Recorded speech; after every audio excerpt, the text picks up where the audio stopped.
Welcome back, surf fans, to the Hawaiian Pro QS 10,000. And big congratulations go to Griffin Colapinto, 2018 New Era rookie on the championship tour. And I'm not surprised. He has been surfing that good all year when it counts. And he's just put on an incredible performance. And you better get used to that right there. Yeah, superstardom on its way. Let's get to this heat now. Some quarterfinal, heat number 2. More superstars entering the lineup. John Florence, Kolohe Andino, Wiggly Dantas, and Kieran Jabor. It doesn't get more stacked than this. And hot off the buzzer, Wiggly Dantas on his backhand, which has been proving lethal at Haleiwa today. Couple of snaps, nothing huge, but everybody's happy to get things going. Here's Kieran Jabor with a 3.27. Comes undone right off the end. So, John, he got wound up right here. But he gets a 1.83 because he does not come down with it. Oh, wow. Well, that was a crazy, huge alley-oop. Throws it up into the oncoming section. Comes a little disconnected there, so it makes it kind of hard, but feet kind of a little off there. You can see them both kind of coming together as he clicked back onto the top. Even though he was completely disconnected, he almost still pulled it. That was about as close as you can get. That was a huge alley-oop, too. So this heat's interesting because we just came off of Portugal, the WCT. And in Portugal, these two surfers, Kolohe Andino and John Florence, surfed against each other a few times. And Kolohe ended up getting the better of him. So you think the memory is there. Now we're on John Florence's home turf. And he's going to want to defend not only his home turf, he's got his good friend Kieran Jabor in this heat. He's got tons of friends, family, supporters on the beach. And he's got the past championship here. So he is our defending champion, the Hawaiian Pro. He won everything you could win last year. Yeah. Best year ever. Probably one of the best years any surfer has had in the history of surfing. Right? I mean, a world title, the Eddie, Triple Crown, Hawaiian Pro. Yeah, that's a lot of trophies. The world title. I mean, it's just like, hello. Yeah, that's as good a year as you could possibly have. You know, John's got his sights on the Billabong Pipe Masters. Literally his backyard growing up, or front yard, however you look at it. But he's got some surfing to do before we get there. If he does make it out of this heat, he'll have to surf 2 more times. He wants to make the final. No scores of note just yet. Wow. I'm still reflecting on that last heat. Anytime you can beat Adriano de Souza, that's a big win because he is unstoppable. Most times he puts a jersey on, he will bring it to you for 30 minutes straight. And I don't care if he's sick on his deathbed or not, he's going to come correct every heat he surfs. It's got to be a huge confidence boost for Griffin Colapinto, who is surfing like a man possessed. Yeah, that was some... Well, it's just a look at what the new generation is doing and how the performance level needs to rise if you're on tour, because the way that he was surfing in that heat, you know, that was, you know, John-esque, Felipe Toledo, etc. Power and Kolohe Andino. Here goes Kolohe, trying to steal the thunder from a guy who really, Kolohe's protege. You know, Kolohe surfs a lot with Griffin. Both these guys from San Clemente. So a decent start for Kolohe Andino. A couple big turns out the back. Nice clean finish. Maybe a mid-range score. Solid base. Here we go, Kieran Jabor. This guy's been surfing with some spark. Straight up in the lip. So a little unstuck there. Now goes to the air, goes down. Back to the drawing board for Kieran Jabor.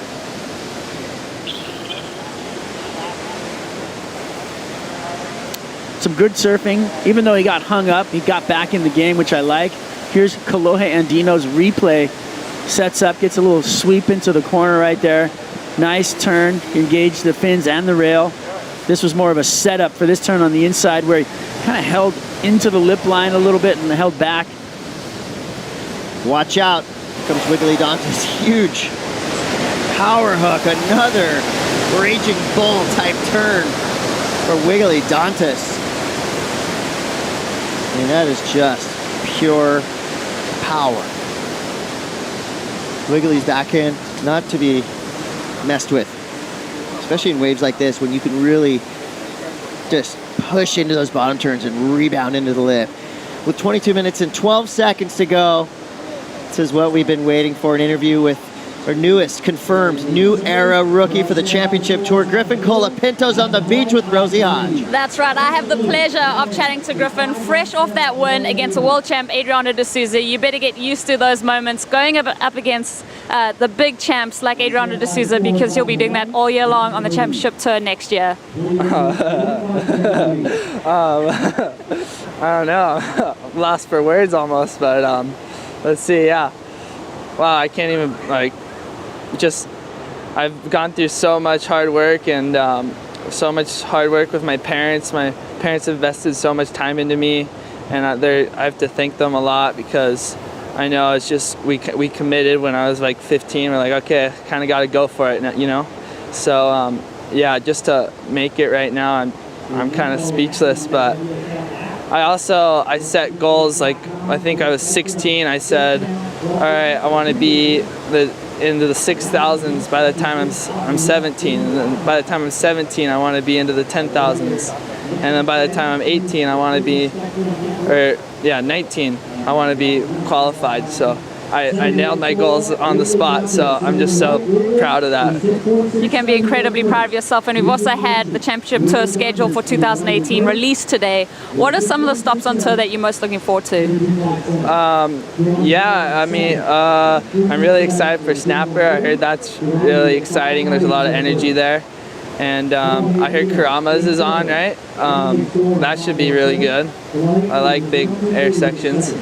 Stuff like that. I was a bit bummed Lowers was taken off, but I mean the wave pool is going to be insane, so I don't know, a lot to process. I also want to thank my trainer Ryan.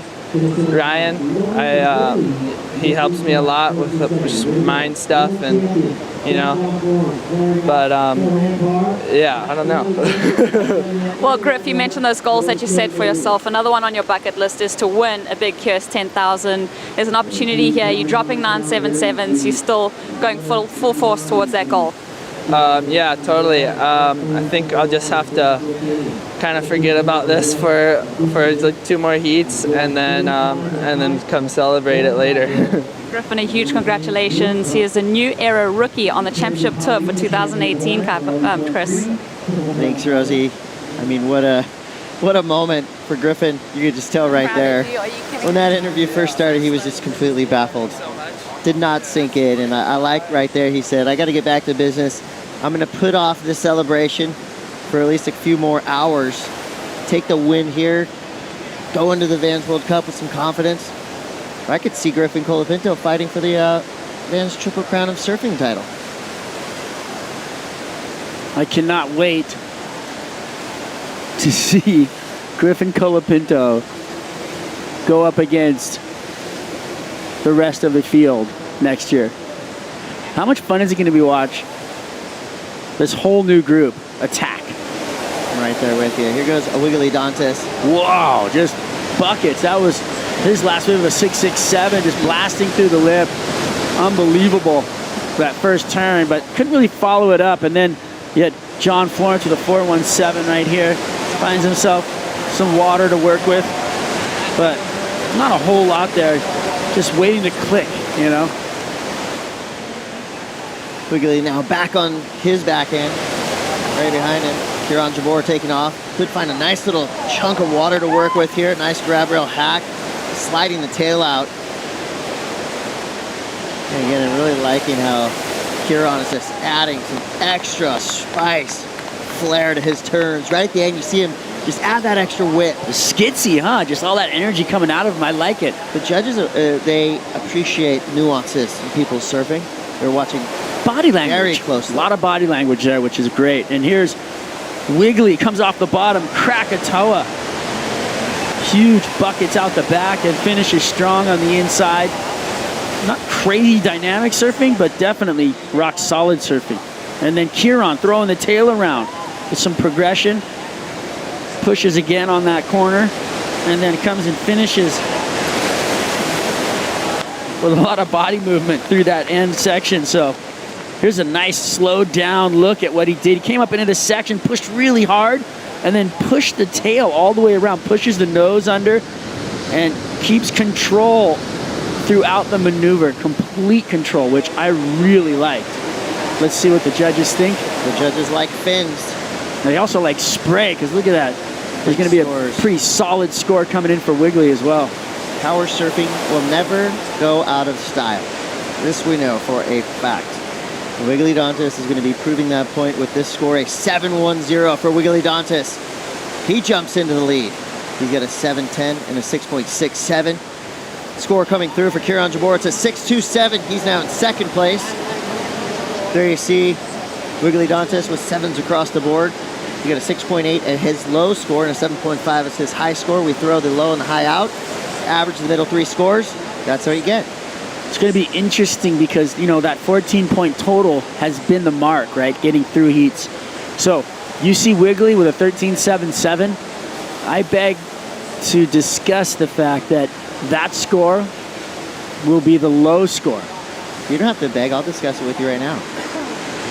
And he's going to need 8s. We're going to need 8s at the end of this. You're going to need 8s. You got John Florence in your heat. You know he's going to be dropping 8s. I mean, well, I've yet to see a heat with John that he didn't drop an 8. Yeah, I think we're going to be in the 15-point total just to make it out into second place to advance. These guys, but then again, you never know. We could have some shockers and some guys the wheels could fly off. You never know. This is an unpredictable event.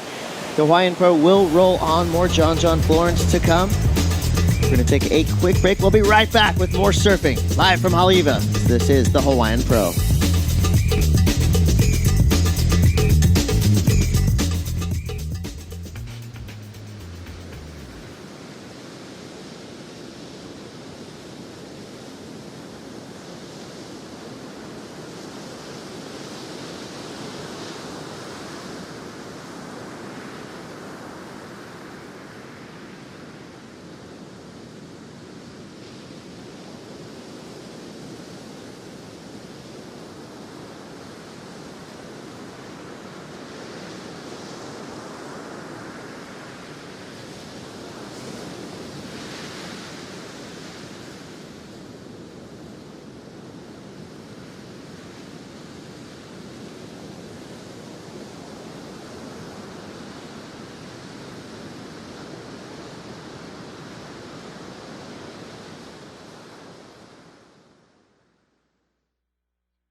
Welcome back to the Hawaiian Pro QS 10,000 action. We had Championship Tour surfers coming to compete here at Haleiwa. 9 of 22 remain. Shows you how solid the field of QS surfers we have. These guys have been dropping like flies. Potential to lose 2 of them in this quarterfinal heat number 2. As it stands now, Wiggly Dantas and Kieran Jabor first and second place. John Florence in third. Kalohe Andino in fourth. Here goes Wiggly again, your current leader. Watch out. Bam. Vertical snap. A little less exciting than his previous 2 waves. It looked like we were going to be in for a massive explosion from Wiggly Dantas, but Wave had other ideas. Trying to better a 6.67. His low score. A lot of swell pulsing through. Here goes Wiggly's last wave. Comes around the corner, looking for a lip line, but kind of had a broken up, kind of, you know, white watery lip that he didn't really get the chance to unload on, which offset his pace through the rest of that wave. There's Kalohe on his little inside nug. That was a really sweet little lip line glide right there. I like that. And then surfer in red, John Florence. Bottom turn, snap into the corner. Straight up into it. Wow, vertical surfing. Finesse. Drops the wallet into the corner and wants to ride out of it for an exclamation, but look at this turn. Quick sweep. Engages the rail, pushes the fins out to put a little definition on it. So some great surfing right there from John Florence. And well, we mentioned sevens aren't going to do it. Well, no. Because we know what John's capable of, and there you go. An 8.67 for John Florence. I wasn't worried about him. I mean, we know how clutch a performer John is, and it's because of waves like that and surfing like that. An 8.67, the highest single wave score. That was a big score in my eyes, in my opinion, for that wave. Although it was definitely the best wave of the heat so far. John drops in, glides off the bottom, comes into the corner, has a nice solid turn. That turn right there I really like because it was in the lip. And then he doesn't really ride through the end of this one, but this turn right here, he gets a nice cut, comes off the bottom, and then this one I like. Straight up into the bowl where he throws out. Live action. Kolohe Andino goes to the air. Quick whip and makes it. That was incredible. Lightning fast progression right in front of your eyes. Anytime a surfer disappears in the whitewater and then reappears like that, you're gonna catch the eye of the judges. And that was so fast, the way he spun that air around. I mean, blink and you'll miss it. Well, here we go. What a finish. A setup carve. Looking down the line for the closeout maneuver. Bingo. Rotation complete. Here's a better look at it from the other side so you can really see him flying into that impact zone. That was radical. Bingo. Gets the finger snap. It says thank you very much. He likes it. Kolohe getting a 6. Kolohe always surfs with a lot of grit, doesn't he? You see, well, he has recently. Serious. Recently, he's really been trying to take the bull by the horns. He's really defining himself with confidence, and that's the kind of surfing we love from Kolohe Andino. 10 minutes, 30 seconds ago, score comes through for Kolohe Andino. Bam, right into second place with a 7.30. John Florence needs a 4.6. Kieran needs a 7. Here's Kolohe Andino's year. Pretty sporadic on the finishes. He got a second, couple of thirds, so finishing the year nicely. Looking towards the Billabong. Inside the top 10 right there. Finish. Yeah, so he's safe. Yeah, inside the top 10. That's where you want to, top 10 finish. He's looking to get into the top 5. He wants more. He's a hungry little fella. And here he goes again, Kolohe Andino finding this wave with 4th priority. Nice snap, looking to better a 5.97. Well surfed for Andino. Wiggly still holding on to that #1 spot. Kolohe. He's going to put himself into a better situation with more waves like this. And some great surfing right there. A little late on the finish. Not as dynamic as he would have liked, but great surfing. Here we go. Oh, Wiggly Dantas. He was in 3rd priority. But I think he'll hang on to it, even though we had a good deep look at that wave. See Kolohe Andino paddling out. So if the surfer's paddling out, he's not to where you're at.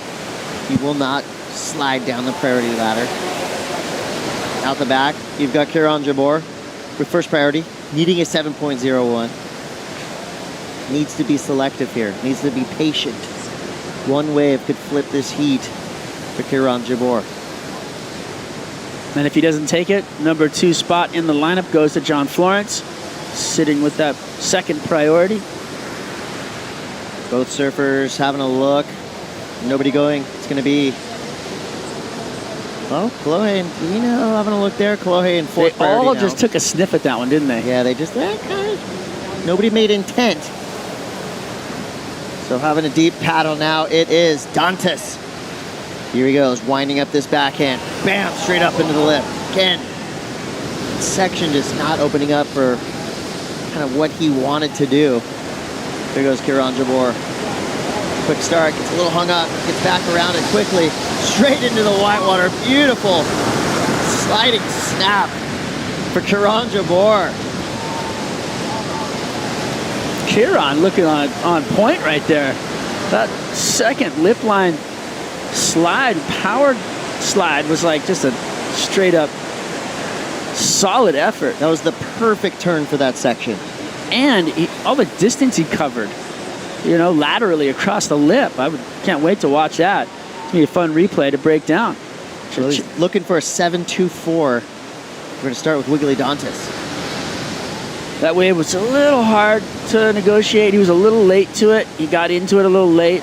And then there was Kieran, so he comes up into the section right here. He kind of pushes, some live action over the handlebars was Kolohe and Dino. Maybe we'll get to the flats.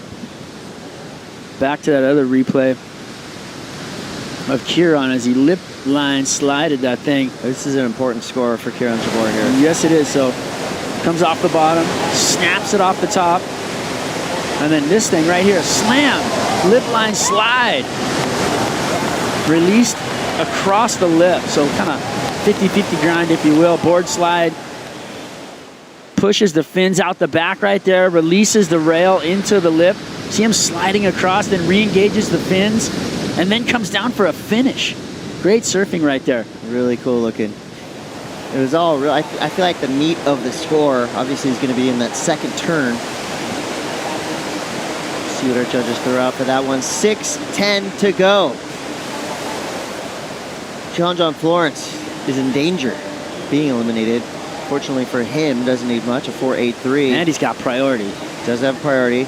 Waiting for scores to drop for Kieran Jabor. Wiggly Dantas appears to be slowing down just a little bit. Let's see if he can kind of regain control of this heat. Past champion, Michel Borez. He's got a big heat as well. Maxime Houchinot, Thomas Hermes, and Italo Ferreira. Now Kaloy Andino, currently in second place, comes around this section, goes to the air again, goes down. Carbon copy of his previous wave. And here goes Dantas again, now winding up. That's the section Wiggly Dantas wanted. Straight back into the lip. Aggression, power, speed with fury. Wiggly Dantas wants to remain on top, trying to replace a 6.67. Score comes through for Kieran Jabor. It's enough to get him in third place, not enough to get him that advancing spot. Hello, Wiggly Dantas. Dude! Eye-opening turn. That was coming correct in the lip right there. That first turn, look at this speed line, straight vert to slam, fins out, buckets everywhere. Are you kidding me? It's one of the best turns I've seen of this whole event. That was one of the best backside turns we've seen yet. They gave up an 8 for Connor O'Leary's slam yesterday, so that right there, I mean, I know we judge each heat separately, but that, my friend, was vicious. Straight lip line slam right there. So 4 minutes, 25 seconds to go. Wiggly trying to defend his lead. Kolohe Andino in second. John fans getting a little bit worried here. Well, I'll tell you, the score that's going to drop for Wiggly is going to be through the roof. Then it's going to put a definite situation at hand for Kieran and John. Because Kolohe and Kolohe, all of them are going to need something solid. It's going to be interesting. It's going to be the battle of the backups right here. A huge score coming across the line for Wiggly Dantas. You know, we talked about it. 8s or above are going to be the difference makers. And when you throw everything you got up at the lip, like Wiggly just did, you will be rewarded. An 8.8. Well into the lead. Wiggly Dantas absolutely safe at this point. Kolohe Andino in second. Kieran Jabor third. John Florence in fourth place. We are not used to saying that, are we? Time on the clock, priority with John Florence. And not needing too much. And Don't get too worried. Let's note here, Wiggly slamming it into the lip, throwing water everywhere. It might even be raining in Makaha. And then John, nice slice in the face right here.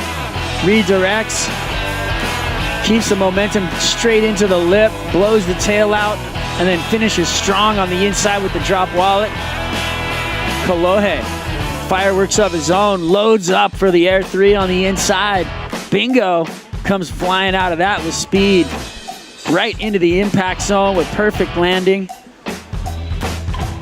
Kieran having fun out there too, sets it up, a little hung up, but then this lip line slam, sliding across the lip, finishing off on the inside. This has just been fireworks left and right, but Wiggly, I'm talking straight up vertical aggression right there.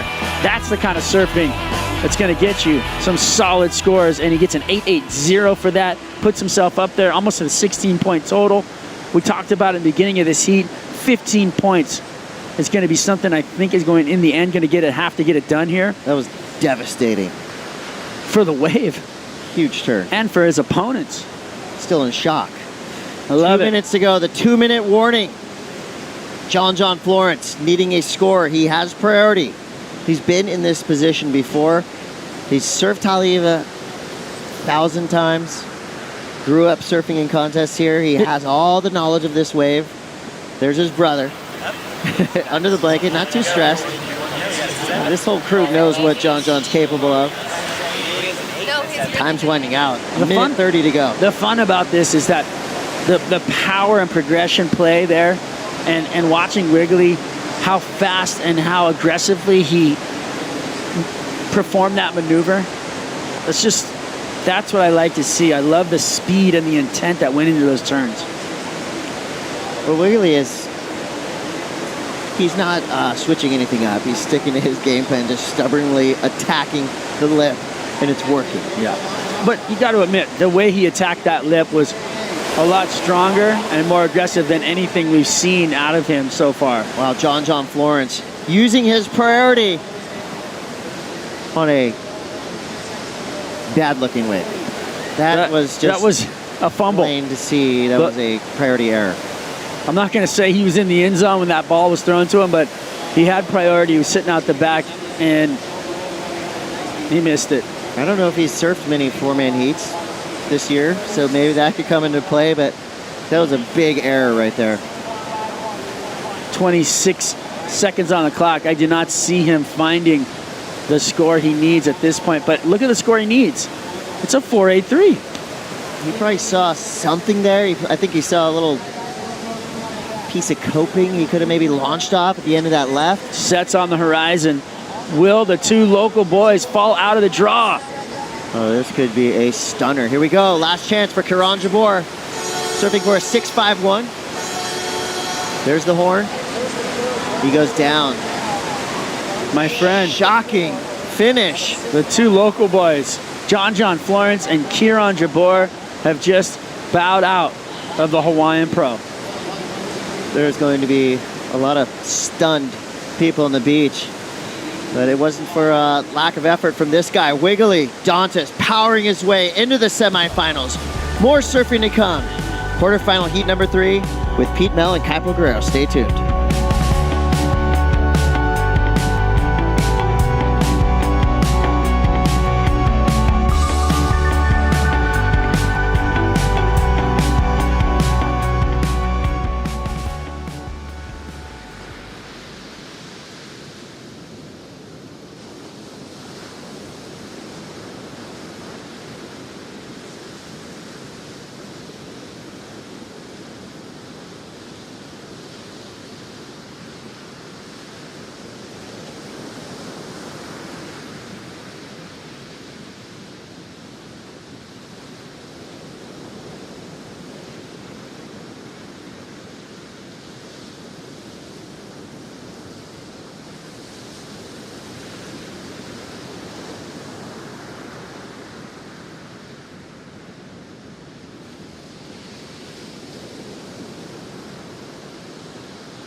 Welcome back to a beautiful afternoon here at Hali'i Beach Park. We're at the Hawaiian Pro, and we have the first semi-final of the Hawaiian Pro all set up. The top two surfers from quarterfinal number 1 and quarterfinal number 2. It's all set. Now we're going to see who's going to be in semi-final number 2, the winners of quarterfinal number 3 and 4. That's going to set semi-final number 2. Kai Pagura along with Peter Mel. Big news. Big news. John Florence, defending champion, out of the event, as well as Vans Triple Crown, defending champion, out of the event. New addition to the championship tour, Griffin Colapinto, all happening in the last hour since I've been sitting here. Isn't that great? It is great. So we have a new... Not for John fans. Well, not for John fans, but for Griffin Colapinto fans, he's going to be a new era rookie as we get into the 2018 championship tour, Pete. We ran into Dad. Yeah, he was here to witness the whole thing, and as a proud papa myself, I understand that feeling. So Dad just made the tour too. Yeah, we had a group. We can get some work time off. We had a group hug. It was a great moment. And you know what? I'm going to tell you, Griffin Colapinto, he fast-tracked it. He did exactly what the World Surf League sets up all of our programs for. He came through a great pro junior career. He was a finalist in the World Championship, the Pro Junior World Championships. And he got the preferential seating, which helped him out, right? Yeah. Well, let's check in with Wiggly Dantes. He won the last heat. He's with Rosie Hodge. Big surfing in a big heat, and Wiggly, my ears have been ringing all day. The Brazilians have been down here in force. Thomas Omer is qualifying. William Cardosa. Must be so good to be competing in this event with a lot of support from your fellow countrymen. Yeah, for sure. Surfing in Haleiwa, the waves are getting better. All the boys super happy for William and Thomas, and I just have a good day, and my board's feeling good. My board's working good. I'm feeling good. My sister's here, my girlfriend, my trainer too. So I'm just set, just like ready for anything. And I've been catching a lot of good waves and choose like a good wave, like hollow wave, and I just want to go and make 2 big turns. And I'm happy to be here, happy to surf Haleiwa and Sunset and Pipe, and let's keep it going. And we could tell that there was a lot of competitiveness in that lineup. You've had a couple tough heats on the championship tour. How good does it feel to beat the likes of John Florence Kaloe and Kieran Jabor in a clash like that? That's pretty good, surf. I know that he's going to be a hard heat. Like it's two TT guys and me, and Kieran surf pretty good this wave too. He's pretty much like barring here, and I think it's such a good heat, so I just like do my own thing. I just want to get like the good waves and make big turns to make the heat. And I find such a good wave. I don't have a priority. Don't have a priority, so I paddle for the wave, and he cannot catch it. So I got a good score and made it. So pretty happy. Wiggly, we'll see you in the semifinals. Well done. Back up to you, Caps. All right, thank you, Rosie. And semifinals bound for Wiggly Dantes. Good to see Wiggly performing here on finals day. Well, it kind of opened up the Vans Triple Crown right now because, you look at the draw, generally you would say that, Hawaiians are ones to watch. We lost 2 of them in that last heat, so it's, could we have I'm trying to think, recollection here. Gabriel Medina, did he have a Vans Triple Crown at some point? He was close. I remember he was in contention, but do we have a Brazilian Triple Crown champion? Who? Gabe Medina is our only Brazilian Vans Triple Crown champion. And, he's not in this event, so, it could have a new Brazilian name up there. There's a lot of Brazilians left in the draw. Sure. 2015, Gabe Medina took out that win here at the Vans Triple Crown. Here we go. Speaking of Brazilians, we got Italo Ferreira a little bit behind on that wave, so he's just going to have to reset, get back out there. You know what? In the water right now, though, in the blue jersey, we have Michel Borez. He opened up with a 6.17, and Michel Borez is not once but a 2-time Hawaiian Pro champion, 2008 and 2013. Can he make it 3? Well, he's on his way right now because he has the single highest wave score to start off 23 minutes counting down. We're going to look to Tomas Hermes. Tomas loads up. Arcing turn there. Throws it to the air and has to kick it away. Can't put down the landing gears. Tomas is going to be another new era rookie on the championship tour for 2018. So that's more exciting news, Pete. It is, and he now has absolutely no pressure because he has achieved the goal for the season. And now can it start looking at maybe, a Triple Crown? Why not? You know, maybe if he gets himself in contention, he may get a start in those trials, or sorry, the Invitational, the Pipe Invitational. There is a spot there. Here's the 617 for Michel Bourez. Late hit off the top and just manhandles that last section. Very, very consistent performer at Haleiwa on a big time. And he's always, every time he starts the Advanced Triple Crown, he gets a good result. Sunset Beach is another place that he can put up big numbers. So you'd have to say, looking at this heat here, he is one of those guys to watch. Pete, let's take a look at the New Era Qualifying Series men's rankings right now. And we can see who's still in this event. One being Tomas Hermes, and another being Griffin Colapinto. Griffin having a word with Felipe Toledo. Exciting shot right there. Well, if you look at Griffin, like I said, with now being guaranteed semifinals, the lowest that he can get is 20,350 points. So, I mean, he's on his way to maybe, I mean, he could take over that New Era Qualifying Series lead if he were to get into the final. And, you know, take a win. Nope, can't get there. Just close, just shy if he were to take a win here. But, I mean, hey, he's got another event to go. Yeah, he's got another event to go. He's got a bright future. He's just 19 years old. I mean, prodigy in my book. So good to see the new blood coming on. Seems like every single year we see that happen. And Griffin Colapinto is going to be part of that new blood. Wow, and again, it changes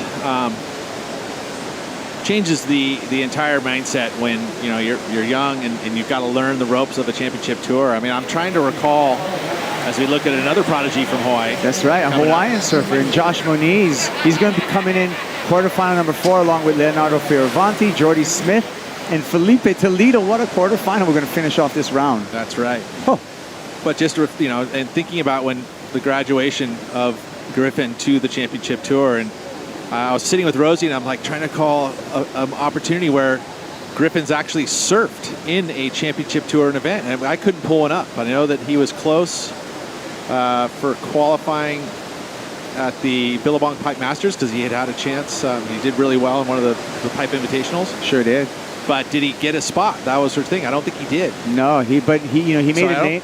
He made a name of himself because I think he was like 16 or 15 at the time, and it was second reef capping, and Griffin paddled out there and surprised a lot of people by taking off on some bombs.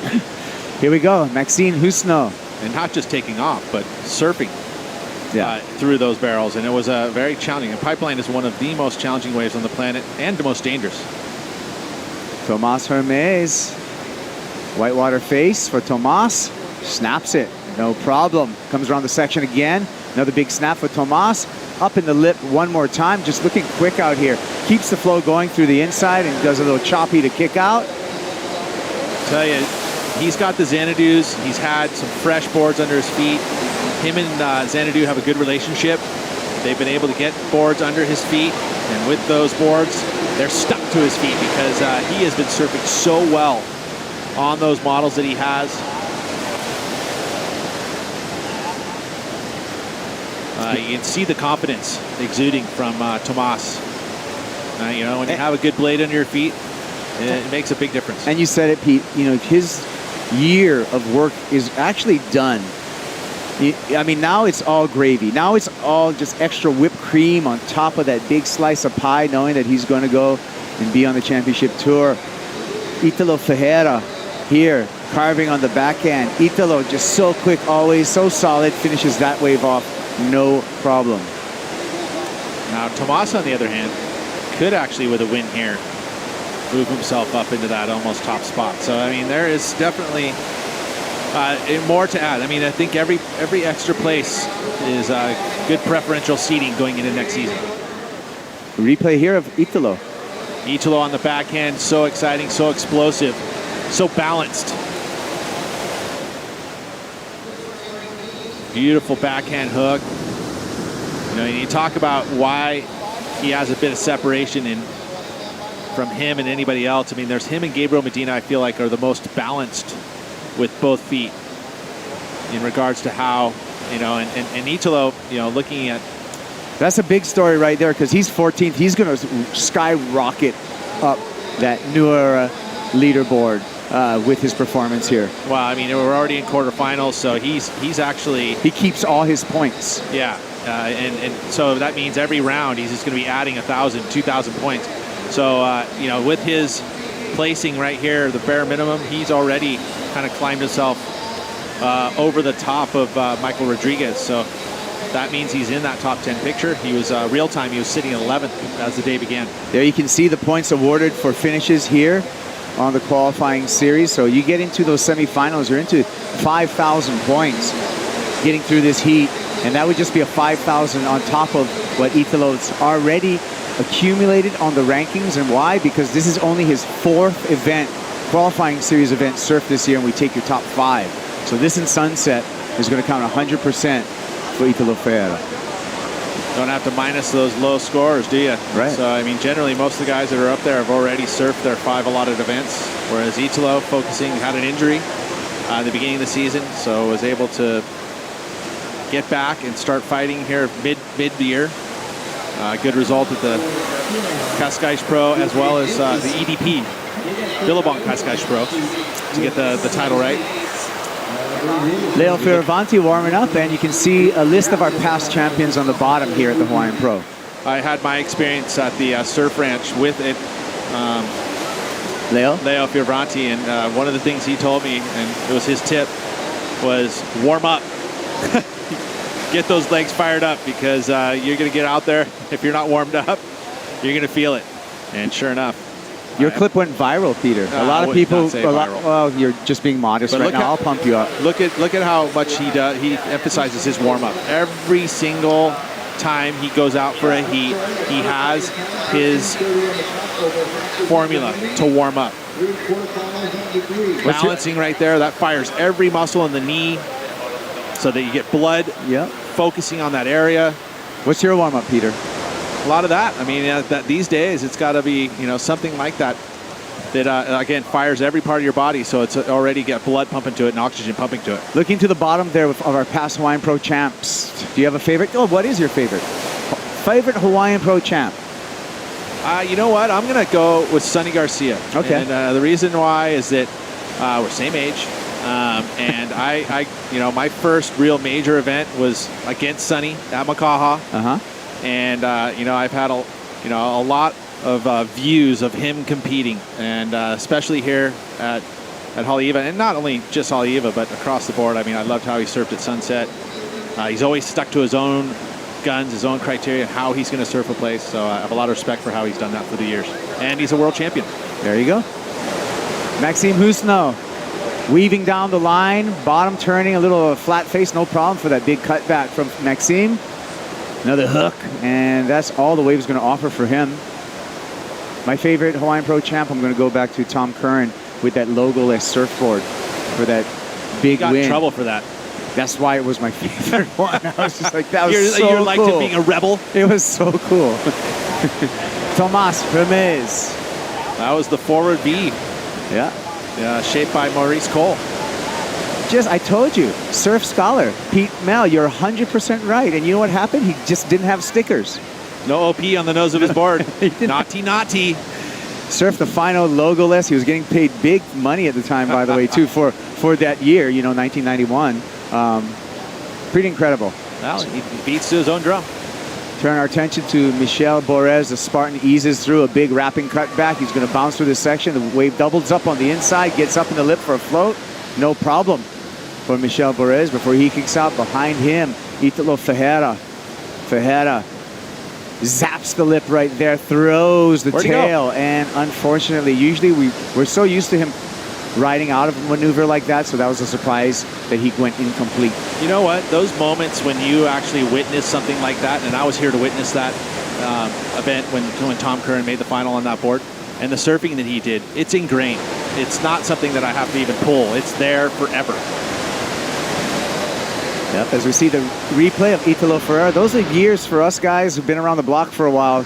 We just don't get clips. We just have memories. Brain clips. Michel Borez had to get over that next section. So consistent here, making sure that he's going to back up the 6.17. And then Tomas carrying a 2.23 in his scoreline.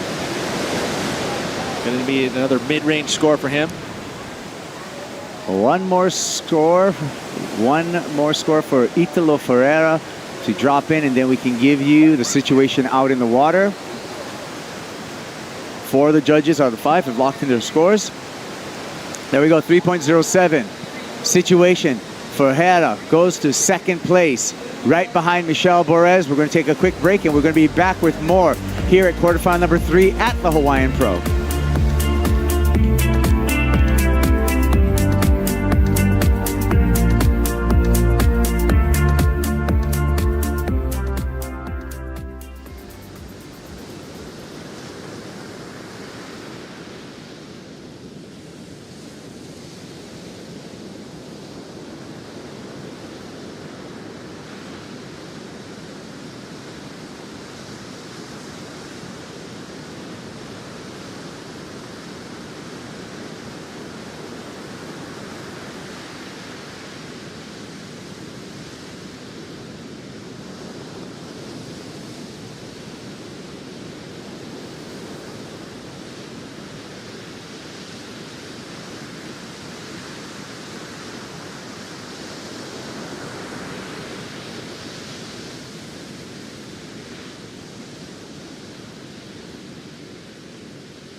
Welcome back to the Hawaiian Pro. I have the pleasure of interviewing Ruben Ira, one of the artists that made the beautiful trophies for this year's Hawaiian Pro. Ruben, these are absolutely stunning. What was the inspiration this year? Well, this year, like last year, I used the boards that were recycled from broken boards, and actually this year we were able to use the boards that were broken in the actual tournament from last year, which was amazing. You know, so we were able to create a complete circle of recycling. You know what I mean? Like this board was the one of the actual boards that was in the actual competition. So it was really amazing.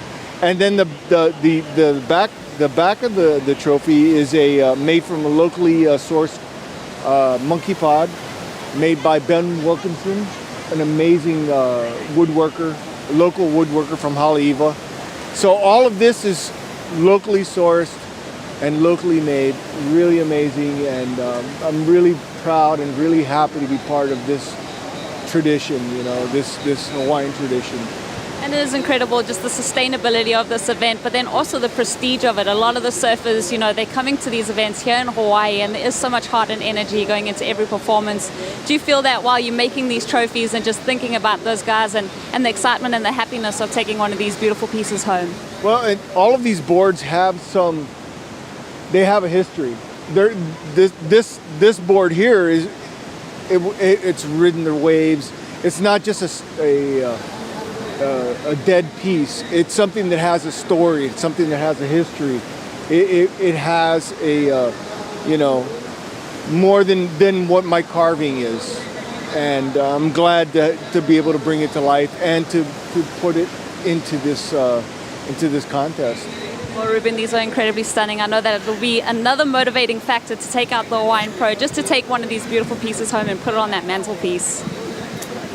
Wow, what a story there, creating those trophies from broken boards and, you know, reconstituted, refurbished into those trophies, and the woodwork by Big Ben Wilkinson also backing it up. So story behind the awards that we're going to present. Gosh, Pete, we're only 1, 2, 3, 4, 5 heats away from presenting those awards as we're in quarterfinal number 3. This stuff happened during that interview. A little bit of a left, keeping those eyes open, Italo Ferreira.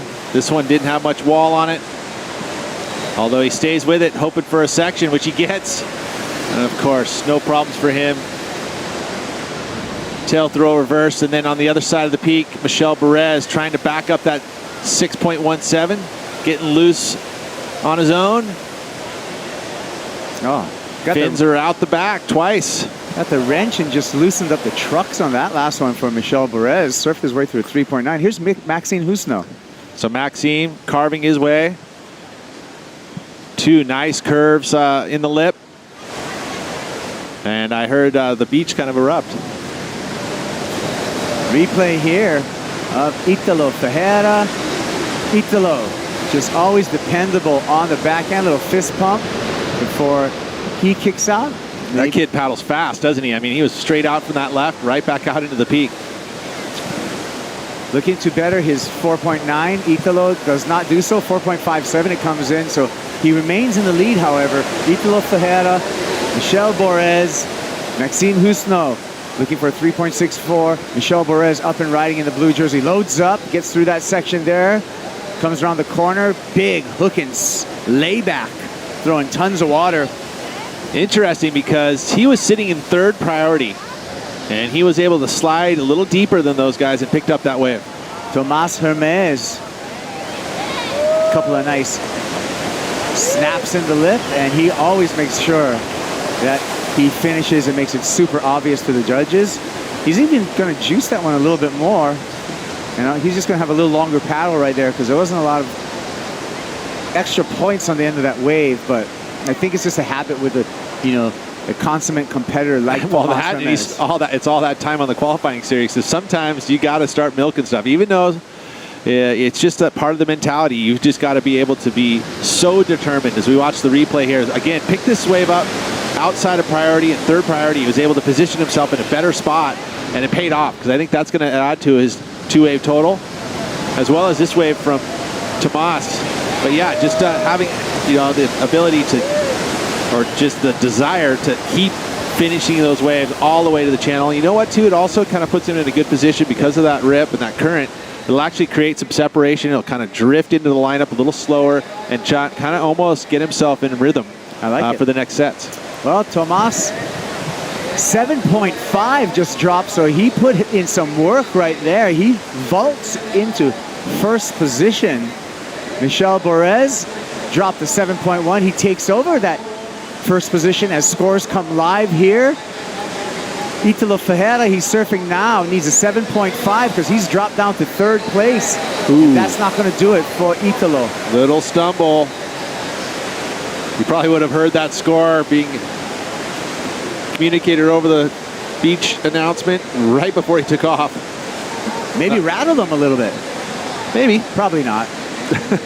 He's such a good competitor. Probably not, but he knows his work. He needs to get, a pretty beefy score, 7.5 on call for Italo Ferreira. Yeah, really nice number for Tomas with that 7.5. That backup's a 5.6. There we go. Big, important heat for Leo Fioravanti. I mean, he could start smelling that requalification right now. It's been a very challenging year for him. Yeah, he's been putting numbers up. He's been, having really close heats. Some go his way, some have not. A lot have not. Yeah. So, he's in a situation where he's got to produce these last 3 events of the year. Down to 4 minutes, Peter. And things are getting tense for Italo Ferreira as well as Maxime Husno. Priority story here is Maxime has a smaller score required. He needs a 6.68, and Maxime also has 1st priority. So that white P by Maxime's name means he's 1st in line, and an explanation of priority in the corner graphic there. The surfer with priority has the right to take any wave he chooses. But when you paddle for a wave like that, that's how you can lose priority, in which Maxime Husno just did. You can see the graphic change in the corner of your screen. He made a concerted effort for that wave. He drops to the back of the pack. Look at this, is a priority error. Paddles, doesn't go. Now you're in the back of the line. And Michel Borez, who's the heat leader, is now in the front of the line with 1st priority, and he's in 1st place, and we call that heat control. It is, and you just don't want to make mistakes like this, especially at this point in the event. Can't do it. Splitting the peak. He might get rebate. You know what? It looked like Michel Borez just gave Maxime a lot of opportunity here with a big couple hooks. I mean, the wave tapers off. That 1st carve was really nice. And he finishes with a little slidey layback. He likes it. He's pumping the fist. He thinks he got that 6.68 last in line and still got that wave. Things work out sometimes. That's true. I mean, that's the ocean, right? And you know, energy moves to the inside sometimes, and sometimes it breaks outside. You just don't know. That was wild.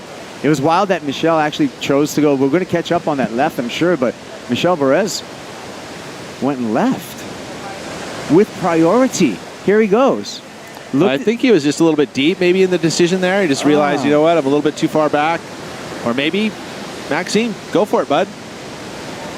Well, maybe, you know, French Polynesia, French surfer. Who knows? Maybe there's a nice relationship there. We'll never know. We'll have to ask him in the interview after. Tomas Hermes snapping. And look, get a little reward here with that little double up on the inside. Let's see what he has to improve upon. Italo going for the air. 5.6 is what Tomas wanted to improve upon. We're down to 1 minute 35 seconds. This heat flew by. It did, didn't it? You know, it started off quick with Michel Borez at 6. He was able to find the backup with the 7.10. Not really the backup. He found another score of a 7.10 as we watch the replay here of Tomas's last wave. Looking very relaxed and maybe even going to improve on the 5.6. I mean, I'm the anchor, I'm the play-by-play, you're the color, but I think he did it. I'm going out of my role right there. That's okay. We can. You've had enough time in a jersey that you can formulate an opinion. Thank you, Peter. How was that wrapping cutback by Michel Borez, and he combos it up straight to the lip. I love that. Straight up and down, no hesitation. Beautiful. Because when you come around, you lose a lot of speed holding the rail that long to come off the rebound of the whitewater and then have the ability to just straight up tag it. Watch this again. Yeah. Figure 8. Just the full wrap. He tags it back the other way, straight to the bottom, straight up, and tags it, gets the fins up on top. That's a beautiful combo. I feel like that's going to be better than the 617. Look at that. Look how much anger he puts on his face. It's not anger, but it's just pressure, but all the way back. Look, eyeing it. That is so hard to do with speed. You know, and cutbacks, sometimes they get overlooked as not being difficult, but that is difficult. And then look, straight up, 12 o'clock, and the fins go out the back at the same time. So strong. Well, a way to flare up that cutback is when you have that meaningful rebound coming back.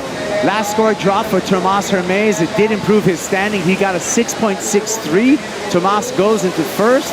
We're still waiting on that last ride from Michel Borez, but it really looks like it doesn't matter. Tomas Hermes and Michel Borez are going to come out of that heat, and they're going to be our first 2 surfers in semifinal number 2 here at the Hawaiian Pro. We're coming up with the last quarterfinal. Stick around.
Welcome back to the Hawaiian Pro. It is finals day for the first jewel of the Vans Triple Crown of Surfing. We're in quarterfinals number 4 with Felipe Toledo, Jordy Smith, Leonardo Fioravanti, and Josh Moniz Kaipagura, along with Manu Nui, the Big Bird. Manu Nui. Peter Mel. Oh, you're killing me, Kaipo. Well, I got 3 championship tour surfers and 1 aspiring. Let's start with Jordy Smith in the blue jersey. Rapping, throws the tail, and just gets caught in the rinse cycle there, goes incomplete. So we've got, Felipe, he's going to be in the red jersey, and he's one of those standout surfers so far in this event, as well as Jordy Smith. Jordy Smith, so powerful. You'd have to say a Vans Triple Crown threat. And by surfing like that, so powerful. Puts up a number straight off the hooter. So that happened during the break. So that wave we saw live is Jordy's second wave. He got a 717 for that opener. Here's Leo's first. He got a 4 for this one, Pete. And so Leo Fioravanti loves that quick start. And then also Josh Moniz. We have yet to see what this score is. See what Joshy has for us. He has a big snap, doesn't he? He does. And then a good finish. So a good start for Josh Moniz. And this is a golden opportunity for the young wild card representing Hawaii. He's up against, again, probably 3 guys that he has been paying attention to and looking up to and aspiring to be like a championship tour surfer. So, Josh Moniz putting in his second full year. And again, this is a golden opportunity for him to rocket up the rankings and give himself a good seed for next year. Spartans on the beach right now with Folky. Let's catch up with him. Michelle Perez, you made it look very easy out there. We know it's not. Are you as comfortable as you appear in the water? I feel great in my body right now. My board's feeling so good too, and it's super tricky out there. It's getting slower, so you don't want to miss any opportunities. But the sets are definitely the higher potentials for sure. Now, will you continue riding the same board you've been riding, or are you going to step down to something a little shorter and more maneuverable? No, I'm just gonna stick with that one. I'm still gonna wait for the little sizable wave. You only need 2 waves out there, to win the heat, and that's my goal plan and my plan actually. But I don't know. I'm just trying to figure out. But it seems like it's getting smaller too, so I need to change my the way I see my strategy. And a goal must be to end up on top here at the Hawaiian Pro here at Haleiwa Beach Park. Is that the plan? Yeah, it's definitely the plan. Every time you enter in an event, it's to win it. So, and especially here, it's the event where I qualify, and I won that event and I qualified the same year. So I was super happy. So it means the world to me, and to win again here today will be amazing for sure. Yeah. Well, best of luck in the rest of the event. Get rest up, you guys. Hot action in the water. Jordy Smith, take it away. Thanks, Folky. Mike Ta'iroa to Michelle Borez. It's a little Tahitian for you, Pete. Very good. We're going to see the Spartan semifinal. What would number my 2. name be in Tahitian? Probably Manu Nui. Okay. Let's take a look at the replay here. So Jordy Smith trying to back up the 7.17. Not quite. 283 already, 277 there. But that's not something you want to keep in his scoreline going forward. So he's going to get back out there. Talking about Leo Fioravanti and where he sits in qualification picture, he's going to make a substantial leap up the rankings in the qualifying series, but still has some work to do. Has another event at the Vans World Cup. Not to say that he couldn't qualify today. If he were to take a win, he could probably find enough points to get there, but looking at where he sits on the Championship Tour rankings, he sits outside of qualification there, and going into the last event, the Billabong Pipe Masters, he would have to see himself probably, he sits at 26, so he would have to see himself probably into the quarterfinals in order to get enough points. As we look to the new era qualifying series men's ranking, Leo Fioravanti came into Haleiwa ranked 33rd, so he is going to jump up those rankings. And we can take a look at the rankings. Josh Moniz at 37 coming into Haleiwa. Leo Fioravanti at 33rd. But Leo's going to do nothing but gain ground because he's got some very low throwaways. Live action here. Felipe Toledo throwing the tail. Looked like he was on his way and just got a bit caught up by the jumble on that wave. Well, again, those first waves of the set generally going to have the wind affecting it a lot more than, say, the third or fourth waves of sets. Now looking left, looking to make something out of nothing, but we know he can do that. Ooh, but not that time. Toledo. Now, first time in this event we've seen Felipe Toledo in a bit of a struggle. He's been so dominant up until now. He's at early starts with big scores. He hasn't broke a 1-point ride yet. We'll see how the mental capacity is for Felipe Toledo. Pretty much have to. I mean, over experience, you'll have some heats that'll click in the beginning. Some heats you'll have to come from behind, but you just can never, ever give up. You know, throughout that entire 30 minutes, you've got to give it your all, you know, because it could turn around for you in a, you know, quick 4 minutes. What went wrong here? Well, the section goes away from him. There's a lot of wind still. A foot completely off. You know, there was very early, he wasn't able to get that foot stuck up onto the nose. You see a lot of these guys that do those types of moves, they are literally waxed from tip to tip of their boards. So that, I mean, they're utilizing the very, very top 6 inches of your board sometimes. You know, you watch John and how much he'll shift up. His foot will come off a foot off the board and get planted right on the last 6 inches of the nose of the board. Every inch is used in modern surfing, especially, so true. Especially when we're talking about short boards. Even wax your feet, wax your nose, wax your tail, wax your pad. I wonder if you could wax the top of your hands or your... No? Why not? Well, I don't know why your top of your hands would be good, but maybe your hands. Wax your rails. I actually noticed a new generation of surfers, a lot of them don't wax their rails, and it blows me away. It's slippery duck diving, man. I always wax your rails.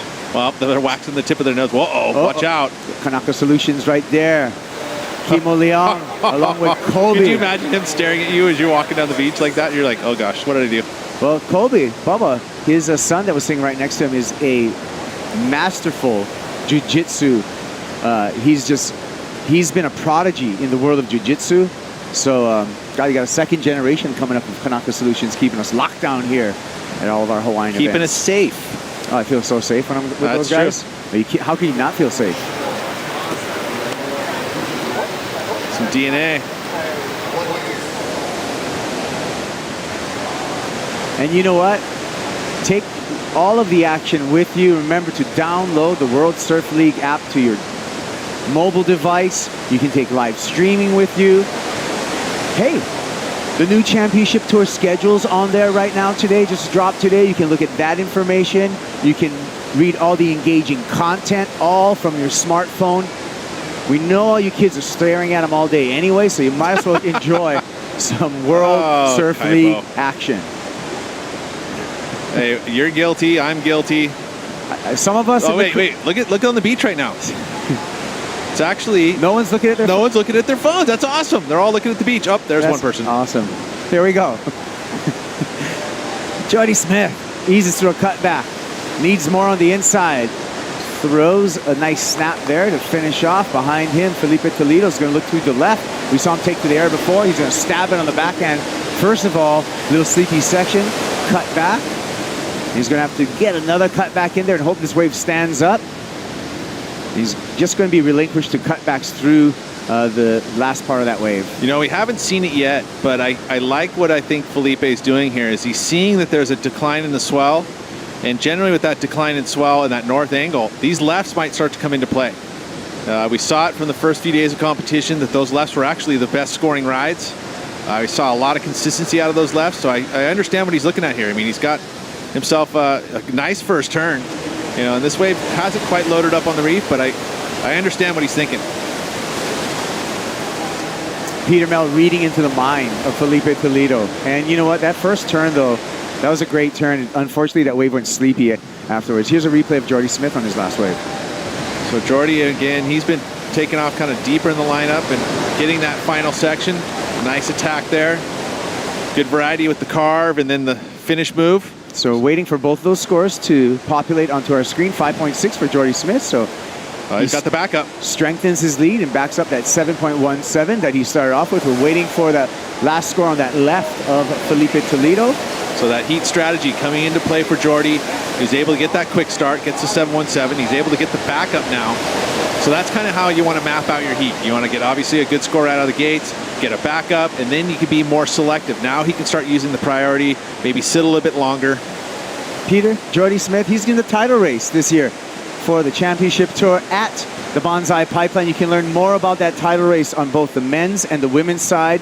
Check out the website, wsltitlerace.com, and you can explore all of the possibilities, learn about all the personalities in the title race for both the men and the women on the World Surf League. Last score. I want to go check it out real quick. Check it, dude. Last score in for Felipe Toledo, 3.4. He remains in 4th spot. The young Hawaiian is hanging on to 2nd right now with a one-wave score of a 5.83. Big opportunity for Joshua Moniz. He has priority. He's got 16 minutes and 45 seconds remaining. He's got time. And we look at the brackets here, right against our judges' tower. We can see our semifinal number 1 all set. Only 2 more spaces left in semifinal number 2. We're going to crown a champ this afternoon at Haleiwa, and we're going to see who leads the race for a Vans Triple Crown title here in 2017.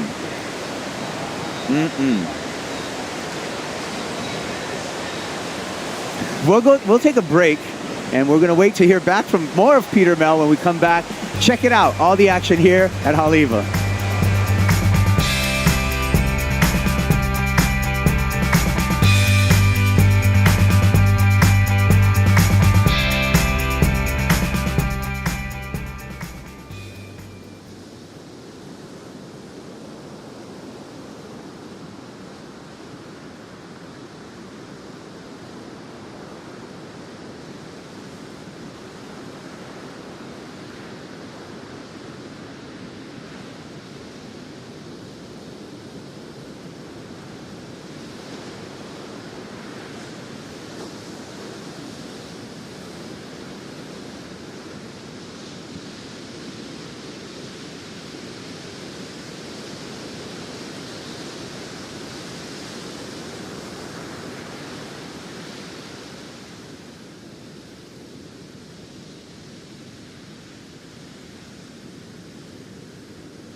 I'm Joshua Moniz. We're here at the Vans Triple Crown, and this is the GoPro Break Breakdown. Haleiwa's a little hidden down the point on the North Shore. We're on the lower side of this, like what we call the 7 Mile Miracle. Typically when you got the normal size when it's like 4 to 6 feet, you have the right that you sit off the rec center, which the locals call, and then you have the end section that's called the toilet bowl, and that's like the end bonus section. Sometimes it gets too heavy to hit, so you have to dodge it, but during an event, you always have to just go for it no matter what. So one good thing that when it's small, at least there's 2 peaks out there, so you can get a little bit tricky with priority, and if you're under them, kind of move around. So you're gonna see a lot of like very exciting, like high performance surfing.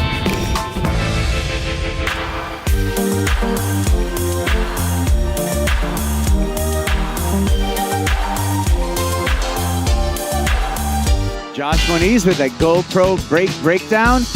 And thank you to our official partner here at the Vans Triple Crown Surfing, GoPro, giving you that great POV. Josh Moniz. Hero 6. Yeah, well, Josh just got bumped from 2nd place.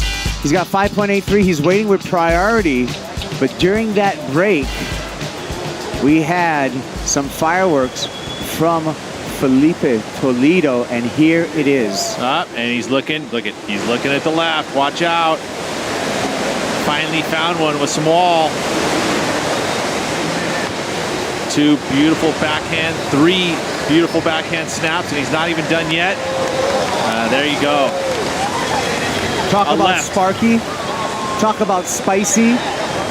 Talk about fast. Kind of like that curry we 8.27. had for lunch. The low, the 7.5 got thrown out. The 8.5 got thrown out. We've averaged the other three scores, 8.27. Leonardo Fioravanti is going to have to fight back in this last 12 minutes. A couple of carves on the forehand. That wave goes sleepy. He kicks out, and he's going to have to try again. But Leo, really just needs to get into second place. But gosh, when you look at the heat totals, it's really dominant by both Jordy Smith as well as Felipe Toledo with their two-wave totals. So rather large ask for both Leonardo Fioravanti as well as Josh Moniz. So again, he's focusing on these rights, and the scoring potential is definitely still on the rights. It's just not going to be as many opportunities now because that shrinking swell. Josh Moniz needs something big here, looking for some open face. That wave just skirts on through, tapers off. He waited with priority, and that was not much of a go for Josh Moniz. So now back of the line, still plenty of time, but not what he wanted after waiting that long. Agreed. The score he does have there, pretty much you would say that that's going to be a backup score, the 5.83. Considering what you see from Jordy Smith, who sits in number 1 position, his backup's a 5.6. Felipe has a 3.4. Here's Jordy. He's going to want to get rid of that 5.6 as a backup. Smacks the white water there on the top of the wave, throws the tail, tries to spin out of it, and does not complete the maneuver. Felipe Toledo building up speed, floats that section, no problem, comes up and floats through there. How does he do that? You were impressed by the board speed, as I was. I mean, it just, to be landing, like literally landing from, a 5-foot free fall and then somehow able to engage the inside rail and get back up again. I mean, that kind of stuff. I mean, even though he fell and it may, just take a look here. So he's carrying a ton of speed. He's flying down the line, gets there, and it's somehow right back into the engage that rail. He's able to just, dig those toes in, and the board grips. So a little stumble right here, and that's what kind of took the flow away for Jordy here in this first maneuver. You kind of realized that, and so kind of going extra hard on that second maneuver just to try and save the score. But either way, throwaway score. Up, another left. There's our judging tower and the little keypad that the judges use to type in their scores. Felipe Toledo with a quick up and out. See, what they do is first write down their initial feeling with that pen on top of the sheet. And then after that initial feeling, they're able to review the wave again before finally punching it into that keypad. And once they punch it into that keypad, then it locks in at the score. So that's kind of the process there. You can see the partitions between judges. See the priority judge on the end. So that's the process in which we use to get these numbers that you see on your screen. You know what's happening right now, potentially, Peter? We still got a long way to go, but these CT surfers are just going to be gobbling up some of these qualifying series points. Which is good for those guys sitting inside that top 10 picture. Right? Those are just going to be cast along the wave side. We still got a lot of surfing to do, though. 9 minutes, 15 seconds counting down.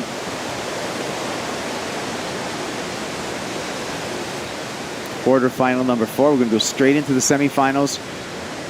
We may have a small pause before the final. Then we're going to crown a champ after that conclusion of final.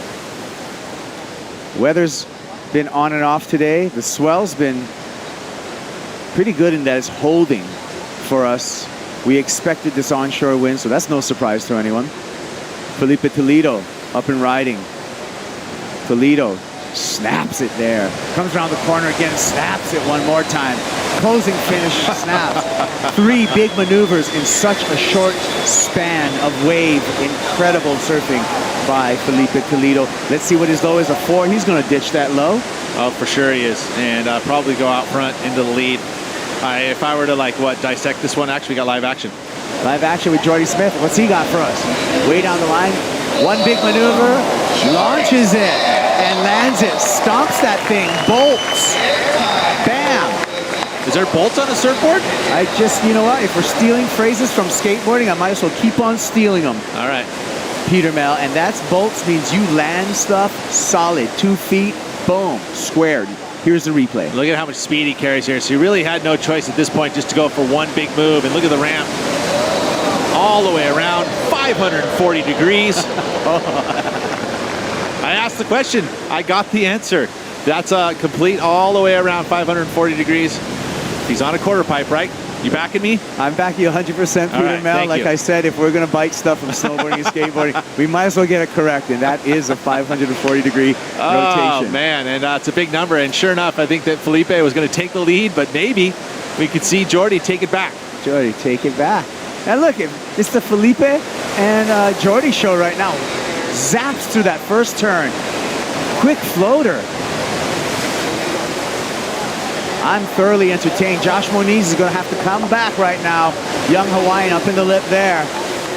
Carving through this turn. He's got an air game as well. Throws the fins and just gets caught up in a bunch of rubble, whitewater mumble. Bunch of muck. But I like what he's thinking. You know, at this point, you know, he's hearing the crowd. Every time you see Felipe take to the air, let's take a look at this last one from Felipe. Beautiful arcing carve. Big float. You know, we have yet to see the number come in from his wave previous to that, which is this one. Oh. Right? I mean, if I were going to dissect it, sorry, those are two same style of turns, but the speed and power which he displayed is going to make up for that. The speed, for sure. I mean, to fit those 3 big maneuvers in that small a space is so, so impressive, given the conditions. Told you we're going to bring the world's best surfing to life here on the World Surf League, and we sure are doing that. It's funny because you talk about wanting to show variety, but that section there was pretty much called for the exact same type of maneuver. It was, you know, a tapering lip like that, and to punch the lip and just release the fins. That was the most dynamic move he could do, so he did it 2 times in a row to show you that he knows how to do it. Beautiful surfing. Wiggly Dantas, we see him getting ready for semifinal number 1, where he's going to be joined by Griffin Colapinto, Adriano de Souza, and Kolohe and Dino. Still waiting for scores, so judges are really catching up right now after that flurry by our surfers. 5 minutes, 25 seconds counting down. Yeah. Colapinto How about everyone? You get everything? getting some snake info. Don't go sitting out too far.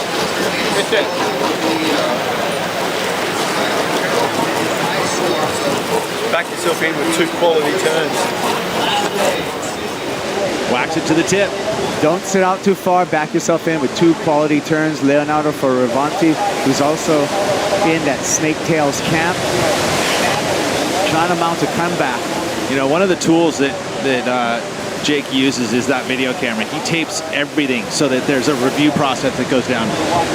Josh Moniz going for a big off-axis rotator, but unable to pull that board under his feet. And so when you have those wins, you can review what you did right. Yep. And when you have those losses, you can review and learn what you did wrong and not do it again. And that's why that video camera is so important. That's why he tapes everything. Nobody loses. You only win or you learn something. 8.13 Toledo on the previous wave. That puts him in the lead. We're still waiting for last of Jordy Smith. Bunch of scores populating a replay of Leonardo Fioravanti. Well, Leo's going to get one of his better scores now. But, you know, the lead has been extended as we're going to see 2 big numbers from both Jordy and Felipe. Previous wave, Jordy Smith at 8.47. Leo looking left and nothing for him on that left-hander here at Haleiwa. Look at the heat total right now for Felipe Toledo, 16.4. Jordy Smith, 15.64. Big numbers, a lot of catching up to do by Josh Moniz. He needs a 9.81. Fioravanti needs 2 waves of a 15.64. And here's the recap. The very early start for Jordy Smith, the 7.17 right off the hooter. That can relax you ever so nicely. Was able to get another 5.6 after that. Took a little bit to get going for Felipe, but once he did, he found a left. And he surfed his way outside of priority to pick up this 8.27. Just so electric out of the lip. one of the fastest in and out of transition. I mean, even Mick Fanning was claiming one of the fastest surfers on the planet. And I think that that's what separates him from most surfers, that and his air game. But look at someone else's air game, and it's been good to see Jordy using that on display. 8.47 for the full-on complete rotation. Missed the grab even, but that didn't matter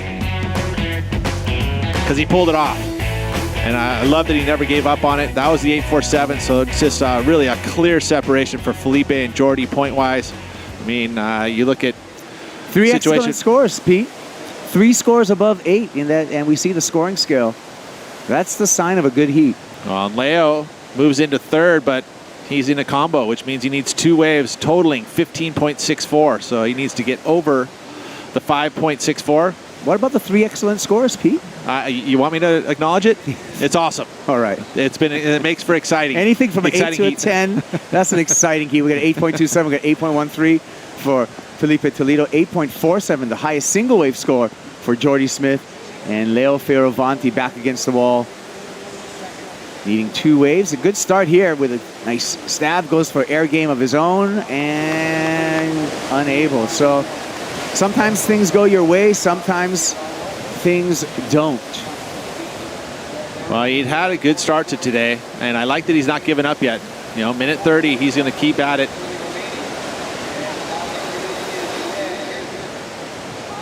Josh Moniz moved back into that 3rd position, and you know, there's some points that are going to be differentiated between 3rd and 4th. There you go.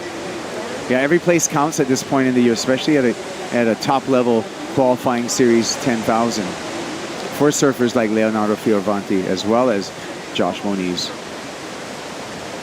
So Josh may move up a few slots here going into Sunset Beach and give himself a chance. Josh could win Sunset Beach and find himself on tour. Yeah. Anyone's game, still. Well, not anyone, but a lot of guys' game. If you're on the first page of that new era qualifying series rankings, it's anyone's game. Josh Moniz, young Hawaiian from Kuli'o'o, and the 2nd generation Hawaiian pro surfer, so he's making his family proud. Looks like he's going to be exiting with a quarterfinal finish here. There's the family there, Mama Tammy, and brother Micah, and of course Pops, the legendary Tony. Let's see what Josh has for us. Reynolds just called him Willy Wonka. What? We'll get the story behind that hopefully at some point. Come on, Willy Wonka.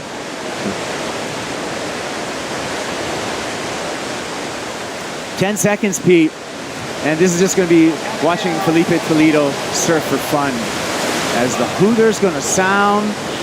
And we're going to round off our semifinals. Joining Michel Perez and Tomas Hermes is going to be Felipe Toledo and Jordy Smith. We're going into those semifinals right now. We're bringing in Strider Wazalewski as well as Chris Corte for the call.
It all comes down to this.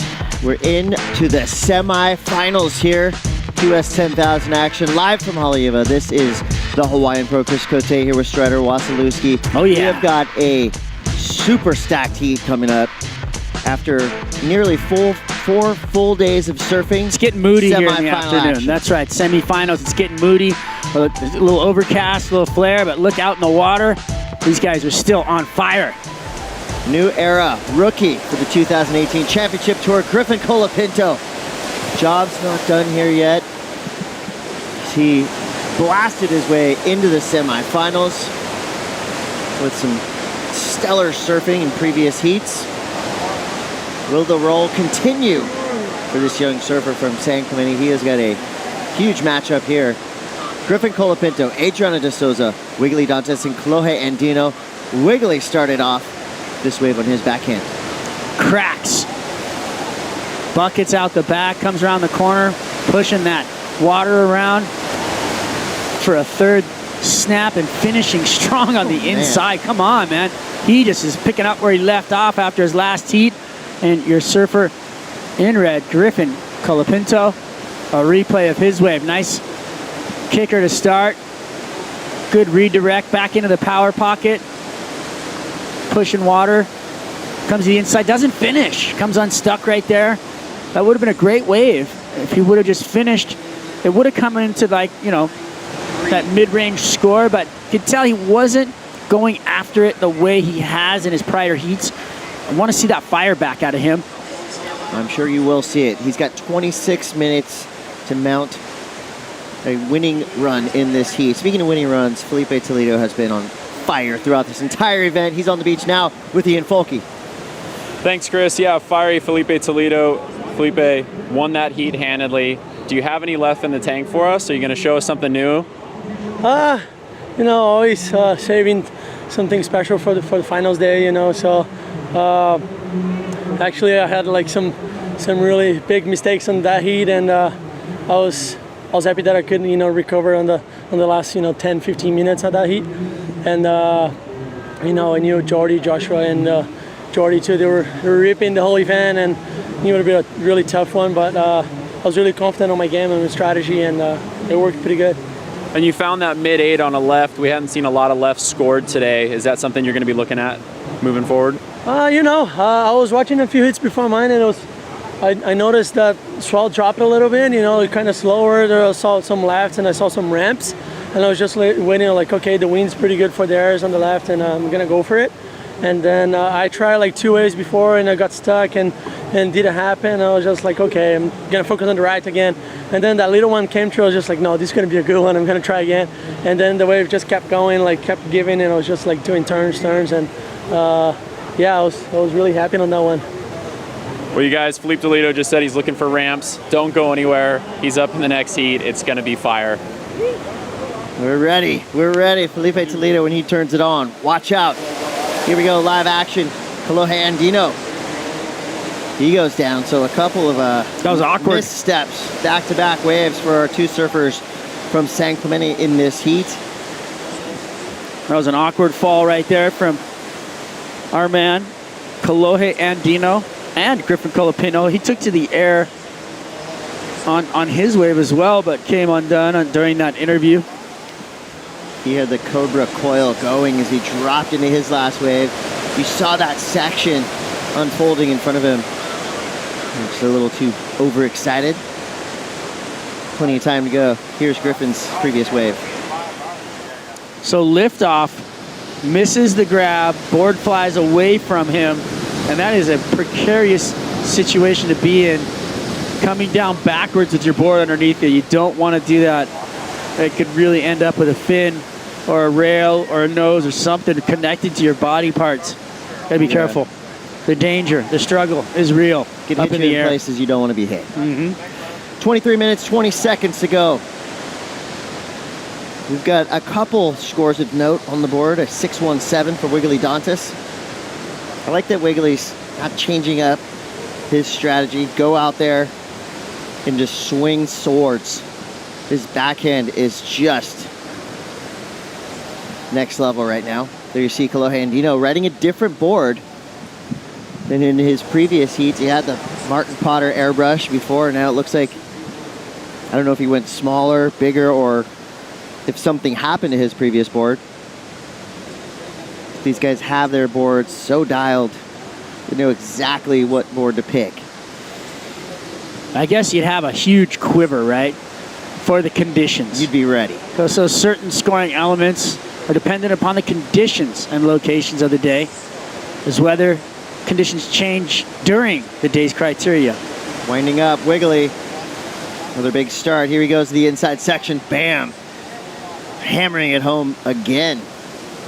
Solid placement on the first turn. The second one, a little bit late, but still fitted in nicely.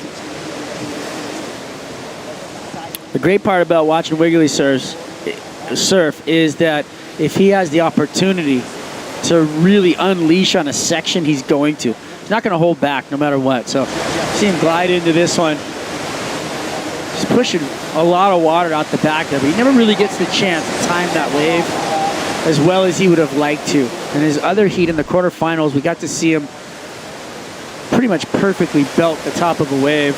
It was really fun to watch the speed he went into it with. Well, his setup turns throw twice as much spray as anybody else's full-on turns. Here we go.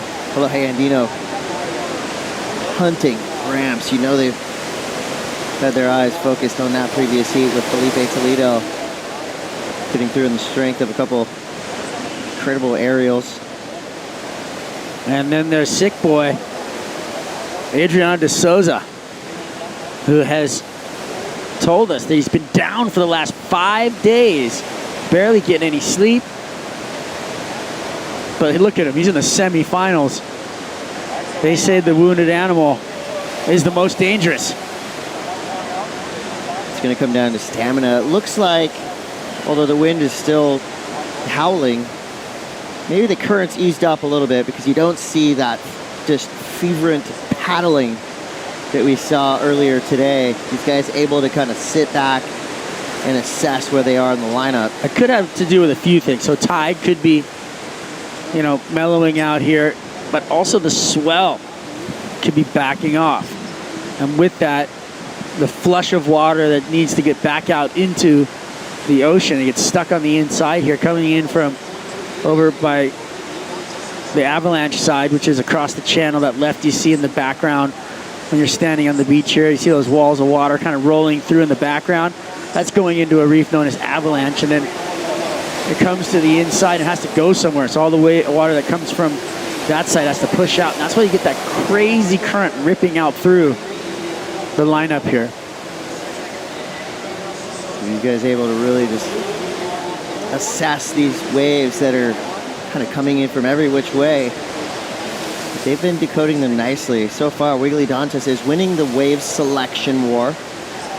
And wave selection has played a critical role in surfers that have won and lost.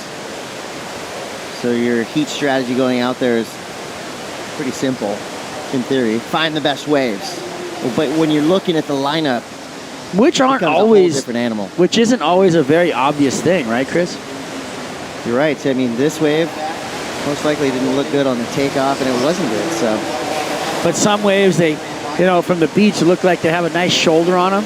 But if they're just a shoulder and there's not a lot of wall, that means they're not going to have. There's not going to be a lot of scoring potential. But there could be a wave with a big closeout section.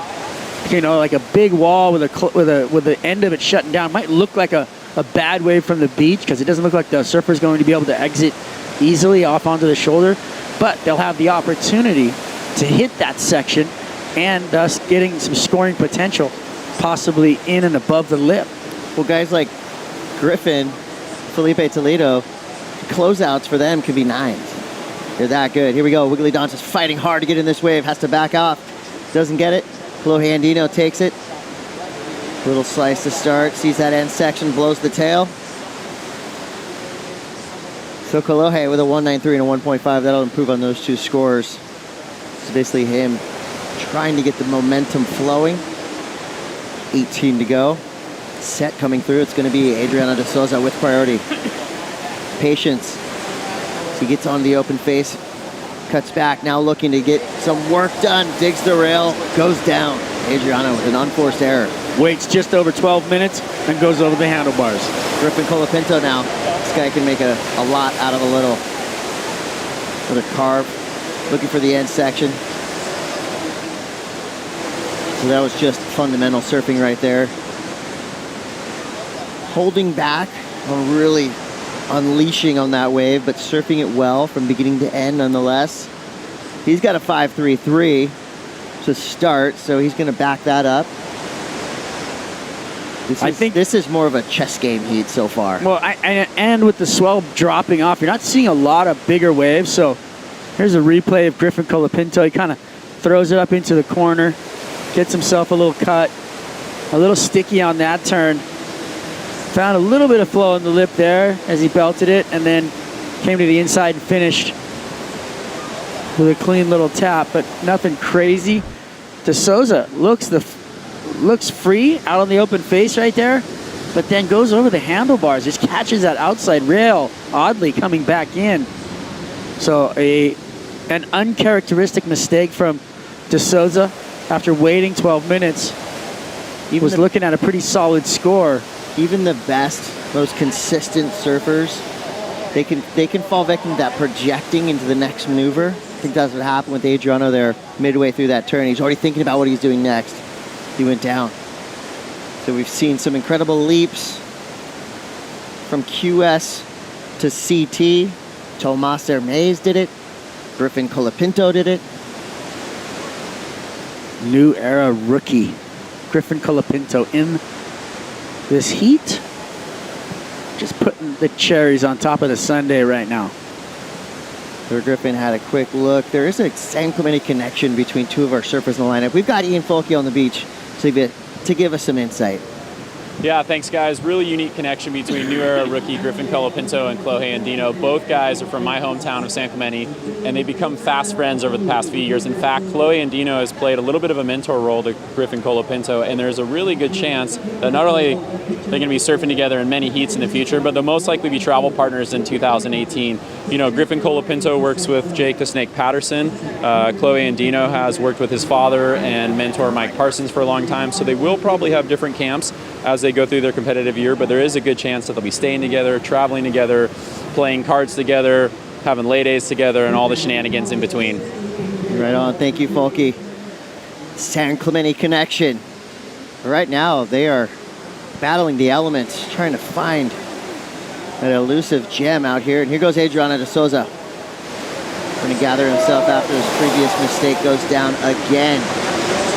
Kind of think maybe that illness he's been going through could be catching up to him. This is a lot of surfing these guys have had to do today, Strider. This would be their third heat in the water for most of these surfers. Replay right there. Wiggly Dantes doesn't look like he's slowing down at all. Nice little section floater for him. Wave doesn't quite pan out.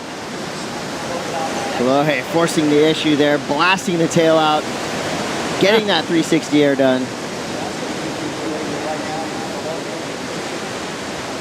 So he'll be dropping the score now. Kolohe Andino with a 193 to get rid of. Wiggly in the lead. Here goes Griffin Colapinto winding up, looking for the section. Snaps it, little free fall. Back with the open face, big spray. Solid hammer finish for Colapinto, and insult to injury. Gets out of that wave right in front of Kolohe Andino, and most likely will regain third priority, while Kolohe will find himself in fourth priority. It was fun to watch. Kolohe trying to force the issue right here.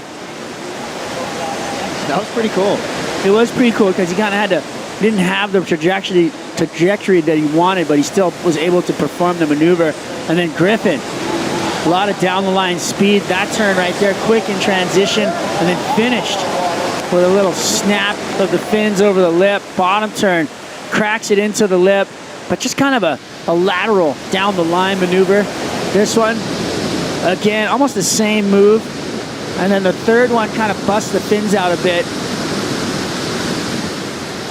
I liked it. Punchy, fast surfing. 3 maneuvers in a small space.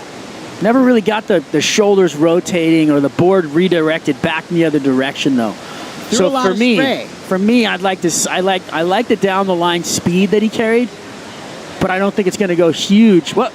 I think it is. I think he was going so fast down the line. He threw a lot of spray with each turn. Yeah, but the board, where it went on the wave, to me is important. A lot of people get caught up in the spray or what's happening, and to me, I'd like to see which way the board's going, where it's being redirected back and forth. Well, I think the judges are going to give him a high score. It looks like they are. I think he earned it. A big score coming through for Griffin Colapinto with 12 minutes to go. Who's going to come through this heavy semifinal heat? Stay tuned to find out. You're watching the Hawaiian Pro.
Historically speaking, the Hawaiian Pro has been dominated by surfers from the Hawaiian region. 15 past champions flying the Hawaiian flag. 2 surfers from the USA, 2 from Tahiti, 12 from Australia. No Brazilian has won this event yet, but there are some big Brazilian threats still left in the draw. Felipe Toledo, Wiggly Dantas, Adriana de Souza, Tomas Hermes. That's a solid field of Brazilian surfers, so we could possibly see that change. But that's an interesting stat, how the Brazilian surfers have never won this event. I would think. But the stats don't lie. Here we go. Kolohe Andino has a surfer from San Clemente. Never won this event. Not yet. Bam. Kolohe sparked up. He heard the score from Griffin Colapinto, a 7.83. No doubt got him fired up. Griffin gets into the lead, 7.83 and a 5.57. Second place, Wiggly Dantas. Kolohe in third, needing a 6.63. Adriano needing a 9.73. A big hill to climb for ADS. And don't get me wrong here, I am a huge fan of Griffin Colapinto. Okay. And he did get a big score for that 7.83. But to me, it was a lot of down the line surfing, lateral surfing. And I'm just a fan of the board redirect. I like to see that board get going one way and snapped back the other. Completing turns, just foof, foof, foof down the line. Speed, power, flow. He had a lot of that. He had a lot of that. Most. But progression. His last hit. Combination of maneuvers. Wild. You know, all those other elements that play into the scoring criteria were not there. I disagree. Gets the 7.83, so it wasn't crazy out in that realm. It was almost excellent though. Right in that conversation. So the 7.83 for Griffin Colapinto playing huge in this heat so far. 5.57, his backup score. That's what he's going to be looking to replace. Wiggly Dantas hanging on to second place. Kolohe Andino in third. His last score comes through a 4.83. Kolohe needs to get better waves. He's kind of found a lot of kind of nook and cranny type waves. He needs to get himself on a big set and unleash some of those turns we know he's capable of. You never want to lose to your protege either. No, you saw him. You saw the way Griffin kicked out of that wave. Yeah. He was hustling to get back out there before Kolohe. Adriana de Souza Never count this guy out. Basically crawled out of bed to compete today. And he's made a solid run of it. Kolohe now answering back. Vicious turn to start us off. Whips the reverse. That's the intensity that we come to expect from Kolohe Andino. 7.5 to go. Needs a little bit better wave selection. Better wave. Right? But let me tell you, Adriano, a couple of nice turns on that wave, but he needs a big score. Let's see what he did here. Drops in, gets the board speed up, comes into the corner. Nice little snap, redirect there. Lip line, slam, and then comes around to finish off on the inside. Little bobble midway through that wave. Forming out through that first turn. Wiggly slamming away on the inside too. A little bit of a replay. Just business as usual for Wiggly Dantos. Every section that comes his way gets annihilated. I think this next round of scores is going to be interesting. The big picture of this heat. Colapinto into the lead. Wiggly in second. Kolohe in third.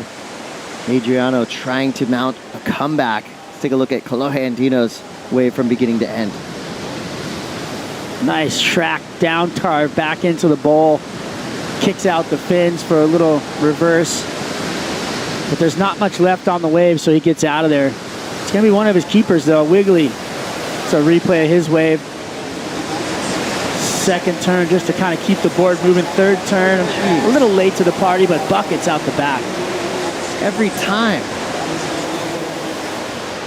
And you see he builds steam as he goes down the line.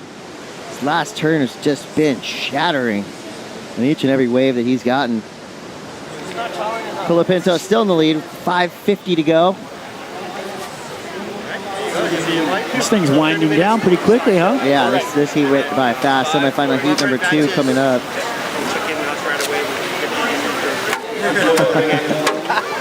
Blurez putting his face up in there. That's right, he's getting ready. This is going to be a great show. Shel Perez, Tomas Hermes, Felipe Toledo, and Jordy Smith, 4 surfing superpowers colliding in semifinal heat number 2. Scores are dropping in for Kolohe Andino's last wave. Not going to be better than his 4.83. Still looking to get that big number on the board. Adriano de Souza drops a 5.17.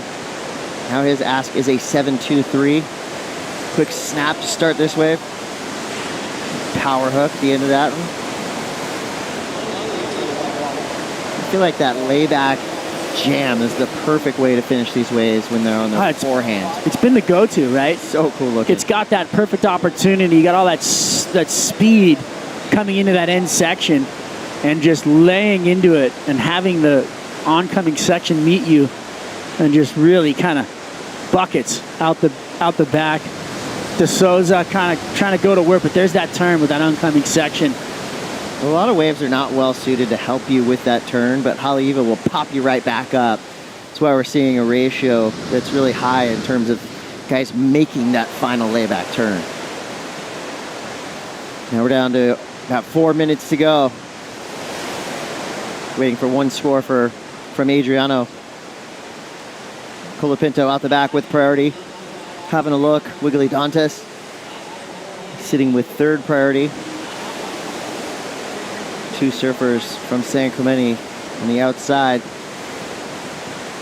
trying to decipher the mess of noise that's coming through from the deep water.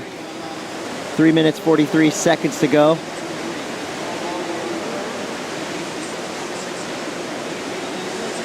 Griffin with 4 waves ridden, along with Adriano, Wiggly.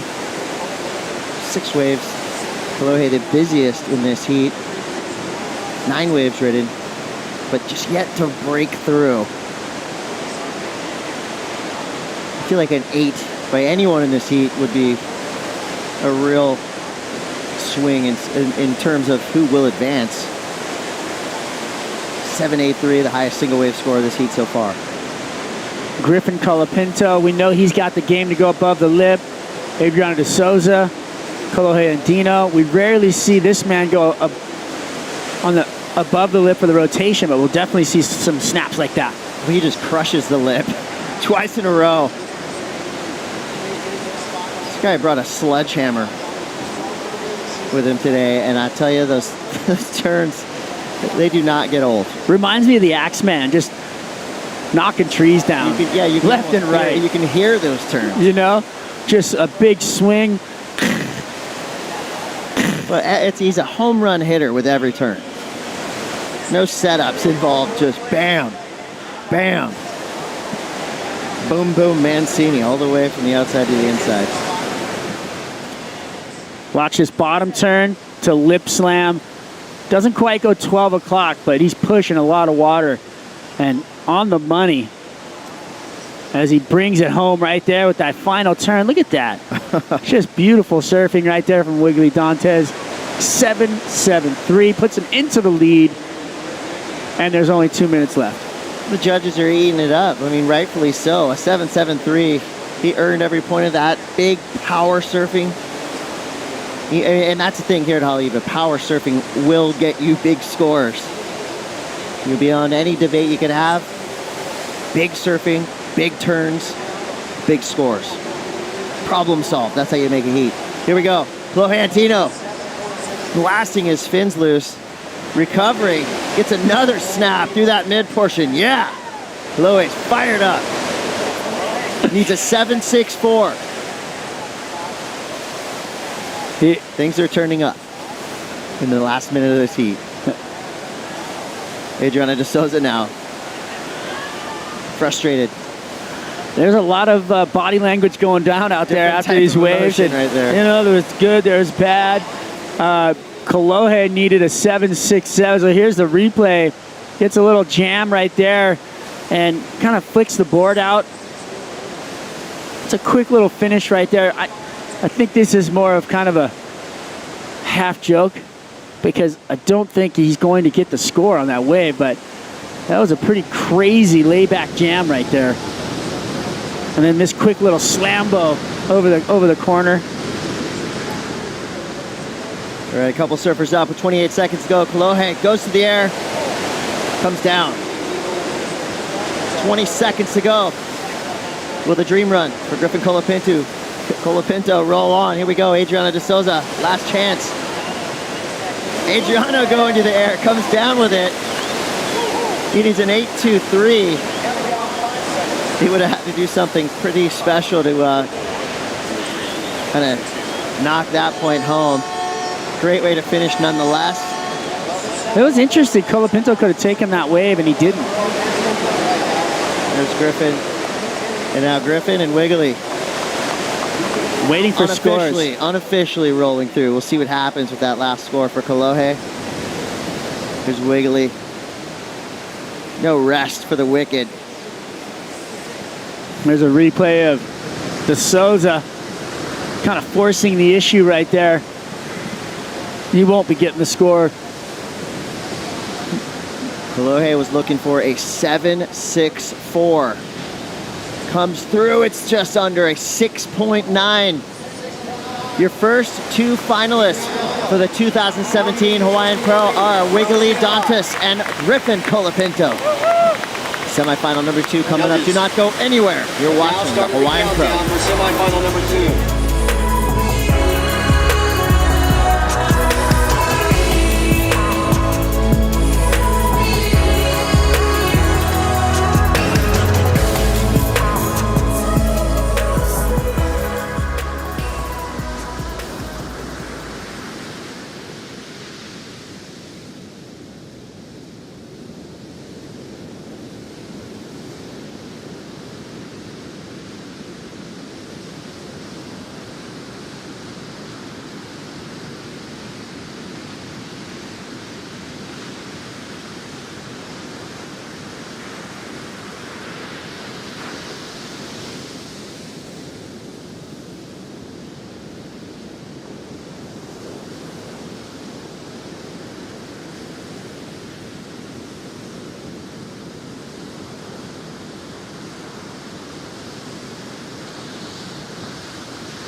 Welcome back, surf fans. Huge heat hitting the water now. This is semifinal number 2 here at the Hawaiian Pro. Power versus finesse versus air supremacy. Michelle Perez, Tomas Hermes, Felipe Toledo, and Jordy Smith in the lineup. You're reading this right. This isn't even the finals yet. This is the semifinals. Shows you the depth of talent we have in the field here today. Chris Cote here with Strider Wasilewski.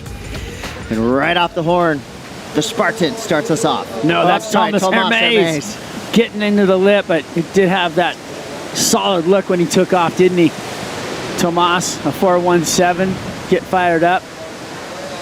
There's Felipe Toledo, live action here. He's been hunting these lefts. And his backhand, of course, lethal when he goes to turns or to the air. And there's Tomas again. Guy is fired up. Tomas Hermes is confirmed a 2018 Championship Tour rookie, a new era rookie on the CT in 2018. 30-minute heat, top 2 surfers will advance on into the finals to meet up with Wiggly Dantas and Griffin Colapinto. Will it be Tomas Hermes? What are his chances, Strider? What are his chances of winning this? Of making this heat? Of making this heat? Well, I mean, he's already all the way down to the business end. He's got just as good a chance as anybody else in this thing. Look at the replay right here. Felipe Toledo looking for a lip line. Look at that wind really picked up. You can see it blowing really hard out there. So making it really difficult for Toledo to find the lip, but he gets it right there. Finally connects into the lip line. And he'll be happy about that. Right here, replay, Tomas Hermes, the new era rookie on tour, qualified in the last heat. Overcycling. 25 minutes, 50 seconds to go. Let's go down to the beach. Wiggly Dantas, a finalist, is with Rosie Hodge. That's right, one more heat for Wiggly Dantas, and I know that after your first heat win this morning, Ian asked you about what kind of role fitness was going to play. After your third heat out in this lineup, how tired are you and how taxed is your energy at the moment? I'm super tired, but at the same time, I want to compete more. I'm so stoked to make my heat. My first time I make final here in Hawaii, and pretty much the dream come true. I have a dream of win here, so now I'm in the final. One more heat, let's go. And I want to thank Bernardo is my trainer here, and I've been training for him. I'm so sore, but I still okay. He's drinking water, let's go. And it's super good. It's be here doing the final, and it's amazing. Hawaii is this lovely place. And I was chatting to our head of security, Kimo from Kanaka Solutions, and he was saying that these conditions are similar to your home break. Is that the truth? And do you feel comfortable in this lineup? Yeah, the place I live is right like that, but such a good wave too. And that's why I love this place. I feel comfortable here, and I just keep it rolling. My board's working good. I'm good. Myself is pretty good, so I'm stoked, and I just want to go there and get a good wave and just make 2 big turns, 3 big turns. So. And we're talking about being, 300s in the qualifying series, in the rankings. A win here, 10,000 points, you're halfway to qualifying. Is that coming into your mind now, maybe qualifying through the QS with 2 big wins for these last 2 events? Yeah, my goal this year is qualifying on the CT for sure and make a couple hits in pipe. But here in Sunset is a bonus. But my focus is win the Triple Crown. So that's why I want to do good here, do good in Sunset. And if I qualify in the QS and the CT, that's amazing. But if not, I'm going to just keep it focused on the CT and make some good hits in pipe and just qualify for next year. Good luck with those goals, and we'll see you in that final. Back up to you boys. Well, just by making the final, Wiggly Dantas has put himself in the running to win the 2017 Vans Triple Crown of Surfing. And if he wins this event, he'll be halfway to qualifying on the QS. There you go, 10,000 points to the winner here today. 23 minutes, 20 seconds to go. Tomas Hermes, wave chunked up from underneath him. A 6.5 for Felipe Toledo's first wave. We're waiting for a score for Jordy Smith. And here goes Tomas Hermes with second priority, up and out. Did it just get real blustery and rainy and just dark and gloomy out there, or what? Yeah, this is just like the dark end of, the dark alley popped up, and these guys are going to have to run through one more gauntlet to get the win here. Here's a replay of Jordy's first wave. It looked like he was done right here, but he had something left for us at the end of this one. Comes around, battle to the face again. Gets a little setup snap and then throws into a little reverse, a tail whip. So kind of flat, not like a crazy score, but he's up on the board. There you see the weather, the conditions. You can see the rain pelting into that camera. You know what that means, my friend, is that the judges are up there exposed. There's no shield in front of them. They've just got wind and rain coming straight into their faces, and they have to judge in these conditions. The struggle is real, my friend. Well, they set their scale with each and every heat. As conditions change, scale will change. But the one thing that will stay the same is if you do exciting, high-performance surfing with power, you will be rewarded. 21 minutes, 50 seconds ago, Tomas Hermes with a slight lead right now. Felipe Toledo with the single highest scoring wave of this heat, a 6.5. And it is going to take all your will to keep fighting today as the wind gusts up, rain comes down. These guys have a long road to the final, so 21 minutes to go. Here we go. Our first look at Michel Barres, previous winner here. Snaps it up into the lip. Now he finds himself back on that open face, pushing the Heisel board to the limit there on that second hacking turn. Great surfing. So cool. When you see Barres wind up, you just hold your breath because something big's about to happen. Tomas Hermes going through the extended, styled out floater. Quick snap. Fits a third turn in. Through the rain. Felipe, or Tomas. Tomas reminds me of the Energizer Bunny. Oh yeah, he turned it right back on, didn't he? Right? He's always just bang, bang, bang, bang. He's just always hitting the lip and always jumping around. So here's a replay right here. Michel Barres, the Spartan powerhouse. Quick snap into the lip. Comes around the corner for the power hook. Rah! Nice. Engage the rails, fins. Pushing a lot of water right there. Look, there's still a boat wake out there from that turn. I mean, that was solid. And then here he is. Tomas Hermes jumping up on top of the roof. A quick snap and then finishes on the inside. Gets a little fin free on the end there. That'll be a nice backup for Tomas Hermes. Brazilian Energizer Bunny. He's not pink. He's green and gold. So we have one Brazilian in the finals, Wiggly Dantas. We got a surfer from California, Griffin Colapinto.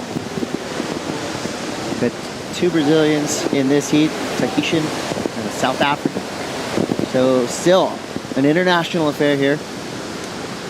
You know, it's crazy. The stats on the numbers this morning of 14 Brazilian surfers. That's almost half the field coming into the final day were Brazilians. That's a lot of storm coming at you here at Haleiwa. Toledo, late drop, straight up the lip. Slicing cutback. And ran into a wall. Goes down on his second turn. Toledo on his Sharp Eye surfboard. Made full use of it on this late drop straight into this car. Quick snap, redirect, back into the power pocket, and then just mistimes a bit. Puts the board on the backside of that lump, tries to come back over it, but it was not to be. Catches the rail on the re-entry back into the wave as he turned over the back and goes down. You can see everybody kind of trying to stay dry. Water flipping back in. A straight north wind out there, just bringing the water right into everybody's face, even onto the cameras here. Doing our best to give you the best coverage possible, but boy, it's raining out there. Tomas Hermes back to the float. So Tomas on a Xanadu board. It's always fun to talk about it's kind of the underlying kind of battle within the battle. You got Michel Barres on that Heisel Firewire board, Jordy Smith on his Channel Islands, Toledo, the Sharp Eye, and Hermes with the Xanadu. I mean, that is a fun part of this event where you just see not only surfers from all over the world, but shapers from all over the world. Yeah, equipment changes and equipment diversity out there in the lineup. No quad. I don't think we've seen any quads ridden. All tri-fins, most likely. A lot of round tails. Pintails and round tails kind of reigning supreme over here on the North Shore. And here we go, Jordy Smith. Could have a nice section to work with here. Cranks it off the bottom. He might have lost a fin or something right there. That was an interesting push through on the bottom. He hit a speed bump. His knees buckled. He goes down. Perez now getting onto the open face, slicing right above Jordy Smith, who's duck diving on the shoulder. Bam! Second snap for Perez. Completed.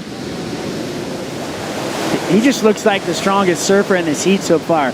Board control, wave selection, choice of maneuvers, looking really good. Michel Perez. I think we're going to see him take the lead here. Hermes has second priority, paddling in. Could have a little chip shot off the bottom. Nice turn right in the pocket. Tomas fitting in 3 solid turns. Opening turn was, that's what I think you had mentioned earlier you like to see. Shoulders open as he carved all the way down from top of the wave all the way back to the white water. There's Michelle. This is what I like to see. When you come off the bottom and you track into the corner like that, you get that full redirect of the board. Watch the surfboard. That's what I like to see. And then he's in the lip and then he jumps the board off down with the board control. For me, that's a positive sign. So here he is turning everything back into the corner there like that, coiling up. He gets that rig wrapped around itself and then rewind, lets it fly. So here's Tomas on his version. He had kind of an open range, but never really turning all the way back into the corner. So there's a little bit of a difference there. And if you watch the surfboard, you get the full understanding of what I'm talking about, is that full turn of the board where you actually see the whole thing go almost 180 degrees. You saw, you had Perez with kind of more open face to work with, allowed him to kind of carve it all the way almost back up to the top of the wave, where Tomas had a tighter pocket to work with, carved down and then straight back into that bottom turn. So great combination for power for versus Tomas. finesse, really. Yeah, technique versus torque, if you will. Yeah, exactly. I like that. 15 minutes, 15 seconds to go. Score comes through for Michel Perez. Takes 6.6, putting him in the lead. Tomas Hermes with the 5.93. Here we go, Felipe Toledo. He gets onto the open face with a big hack. Coiling up, slamming the oncoming section right out of it. Yeah. Clean finish. So that was technique and torque. That's the mix we're looking for. Technique, torque, power, finesse, fitting it all in.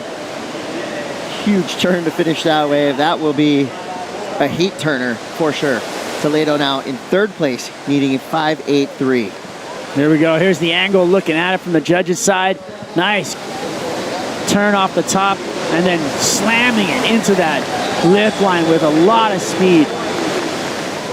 So they're slowing down that for you right there so you can really see him redirect the surfboard, engage the rail, then the fins, and then the finish where he drops the wallet, tweaks the knee. You can see the board push up over the lip with the fins, almost going up above his head. And I think that was a seal in the face of that wave. That was rad. You see that? I missed it. Perez, late takeoff, gets to the bottom, slams the oncoming section. Could have more to give on this wave. Beautiful bottom turn, top turn combo. This heat is firing up. Scores coming through for Felipe Toledo are huge. An 8.87 goes from third to first. Now with a 15.37 heat total. Felipe Toledo stays woke in this heat. Here goes Hermes now. Nice carve to set this wave up. Quick secondary snap back on the open face. Precision surfing for Tomas Hermes. This is a battle. Still going.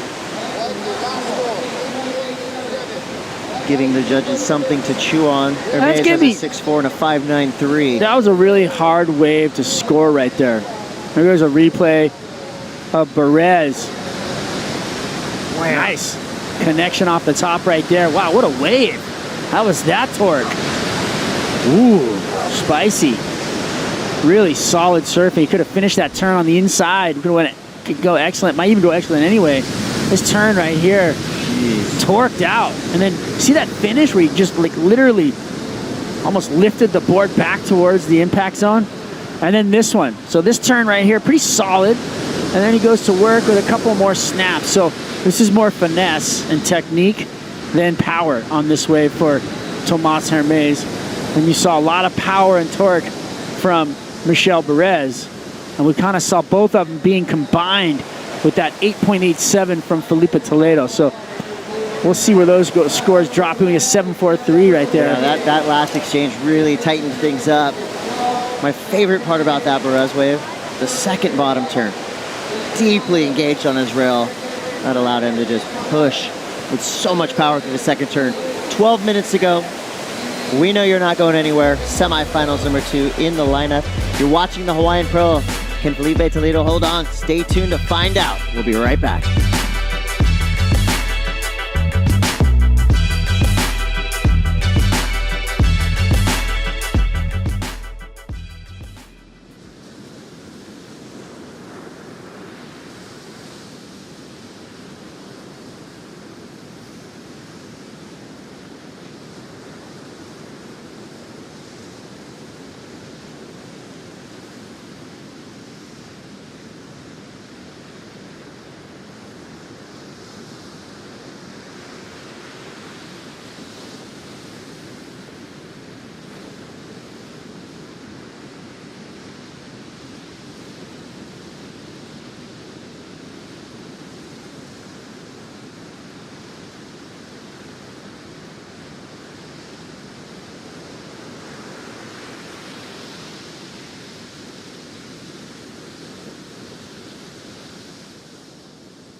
Welcome back, surf fans. You're watching the Hawaiian Pro semifinal number 2. All 4 surfers in the lineup will be on the championship tour in 2018. Take a look at this schedule.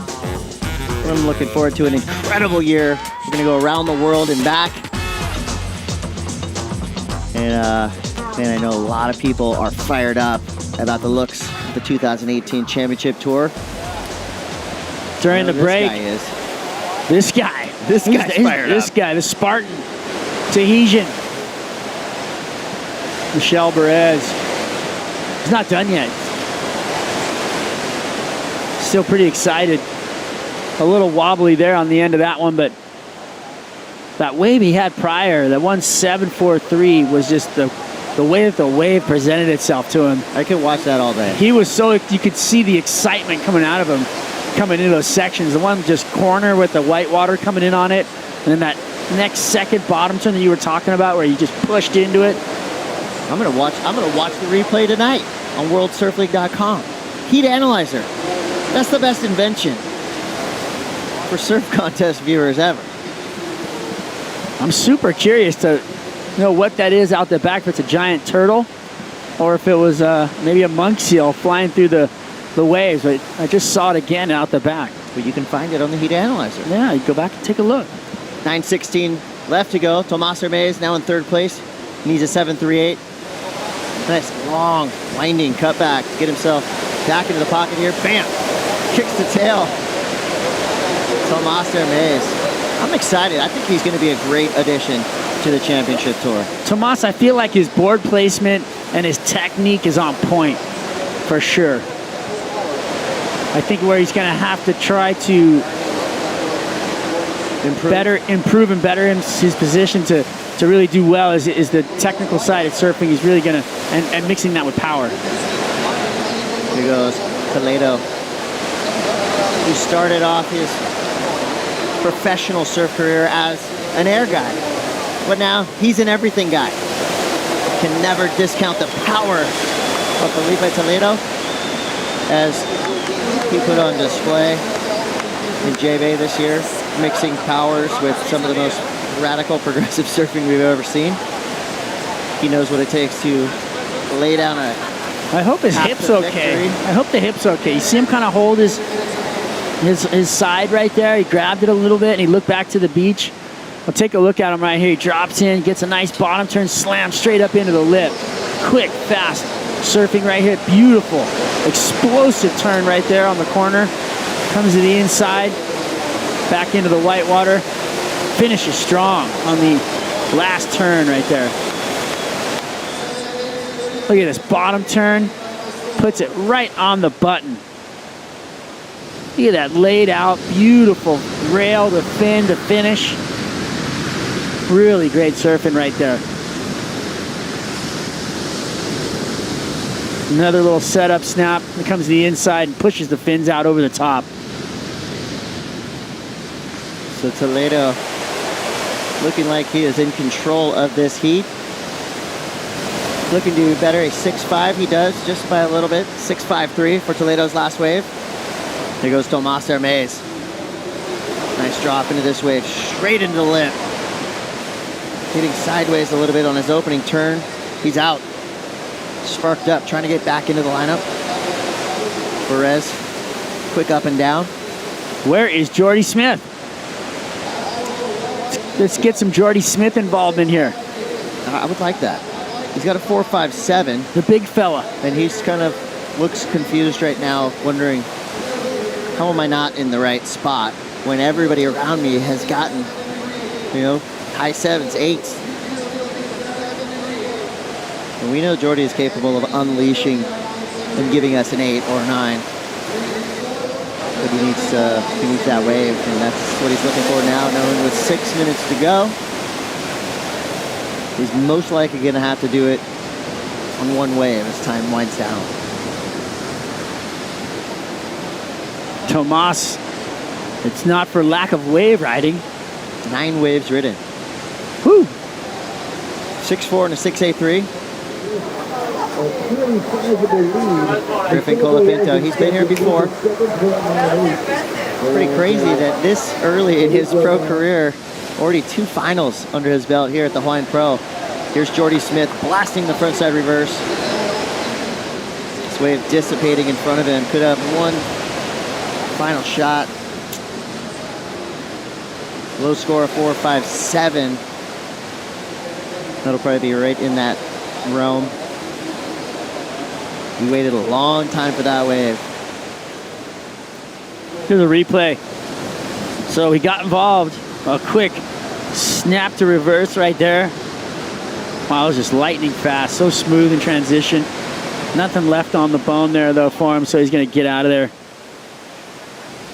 Comes off the bottom, straight up, corner, pushes the tail, then whips it all the way around for the reverse.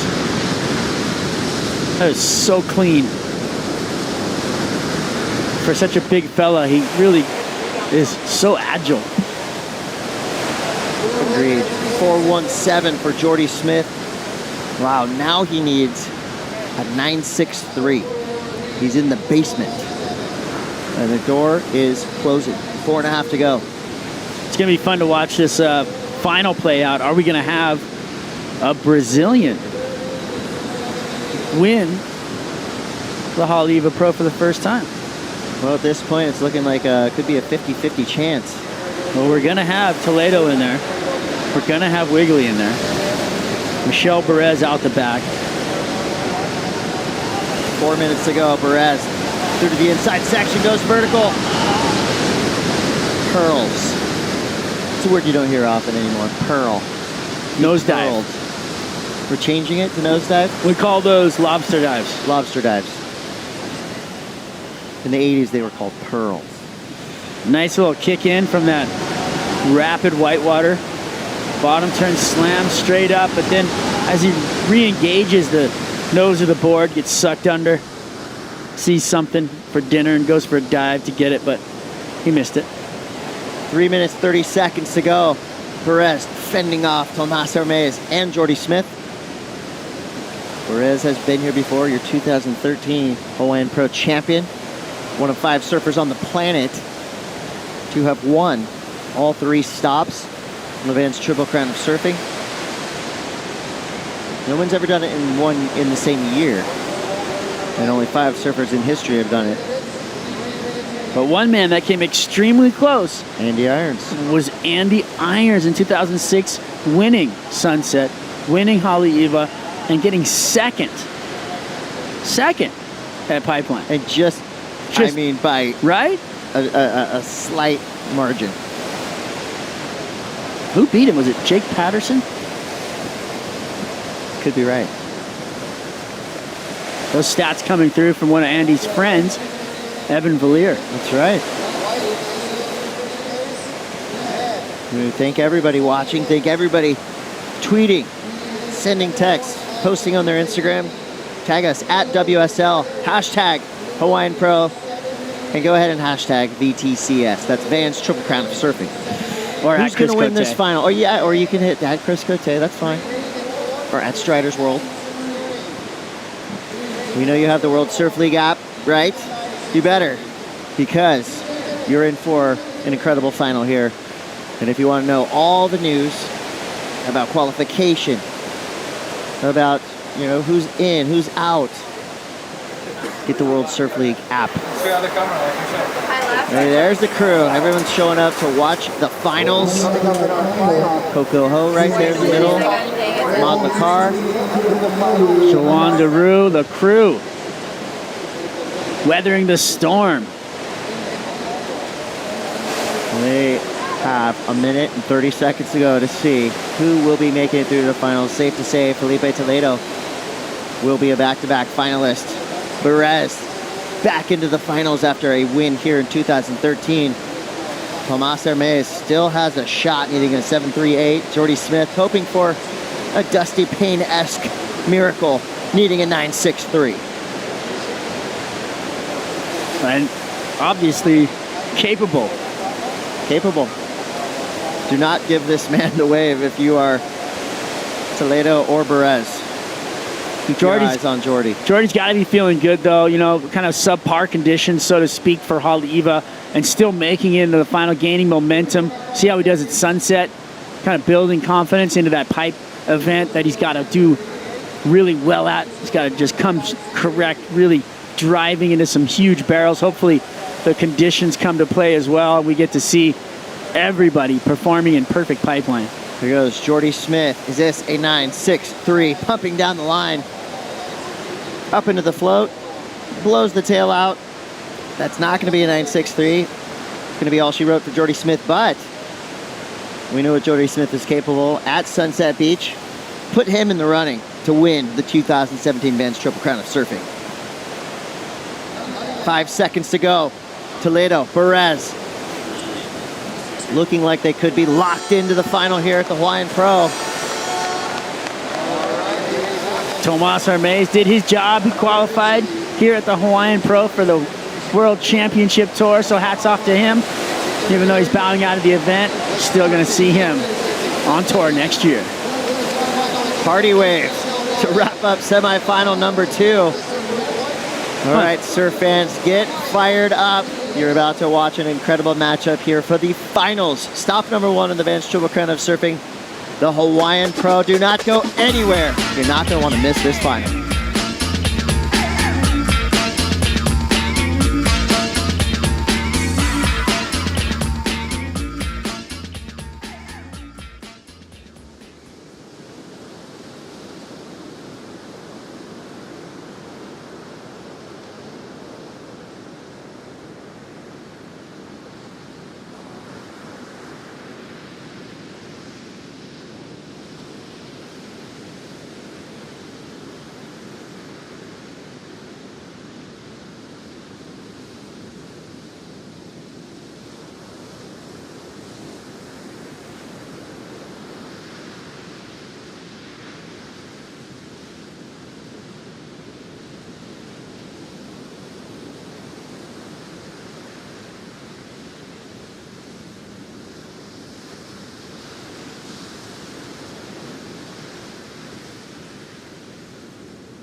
Welcome back to Haleiwa, the Hawaiian Pro, and we are in the finals here at Haleiwa Li'i Beach Park. We started stretching. Yeah, hey, Peter Yes. Mel, Kaipo Guerrero. We started with 128 surfers. We're down to just 4. Your thoughts going into this Wow, final? that's a big spectrum there to be able to cover so much. But Well, in today's action, we do have a little bit of time. In today's action, you know, there was some impressive moves. Of course, Griffin Colapinto, he's in the final. He's on the championship tour. I think that's one of the big stories. Also, Tomas Hermes solidifying his spot. But it's good to see such a young kid fulfilling his dream at a very early age. I mean, he's a youngster. You got a guy like Felipe is in that final who's been very impressive throughout this event. But those stories unfold here at the Hawaiian Pro. They're the thing that we talk about the most. It's good to see some of the glory that happens, but there's some heartbreak too. You know, guys like Michael Rodriguez, who has had an exceptional year, has yet to crack that spot, but he's there. I mean, they're all having to look forward, right? And if you look forward right now, there's one event left, the Vans World Cup of Surfing. It is QS 10,000. It is valued as one of the highest QS events, and you just have to look forward there and go, I've got to have that dream fulfilled there. This guy, Michel Borez, can he make it 3? Can he have this historic jump? He's won this event in 2008. He's won it in 2013, getting some potassium in him, leading up to this final. Griffin Colapinto has been a very exciting story, though, hasn't he, Pete? I mean, this is a fast track onto the championship tour for Griffin Colapinto. Well, there's a certain way to get there. You know, there's the junior series in place, you know, which is now, originally it was at 20 and under. You know, 2 years ago, it had been pushed down to 18, you know, because the talent level was so high. You get guys that were actually on the championship tour competing in the junior level, you know, so with that lowering of the number, you know, he was given that chance at 17 to go compete in that event. He was able to make it as a runner-up, and that allowed him preferential seating into the big events. He'd already had a pretty good seat as it was, but that gave him some of those opportunities in the QS 10,000, and he's performed. He performed at the Vans US Open. Has given him an opportunity showing up in the top 10 here.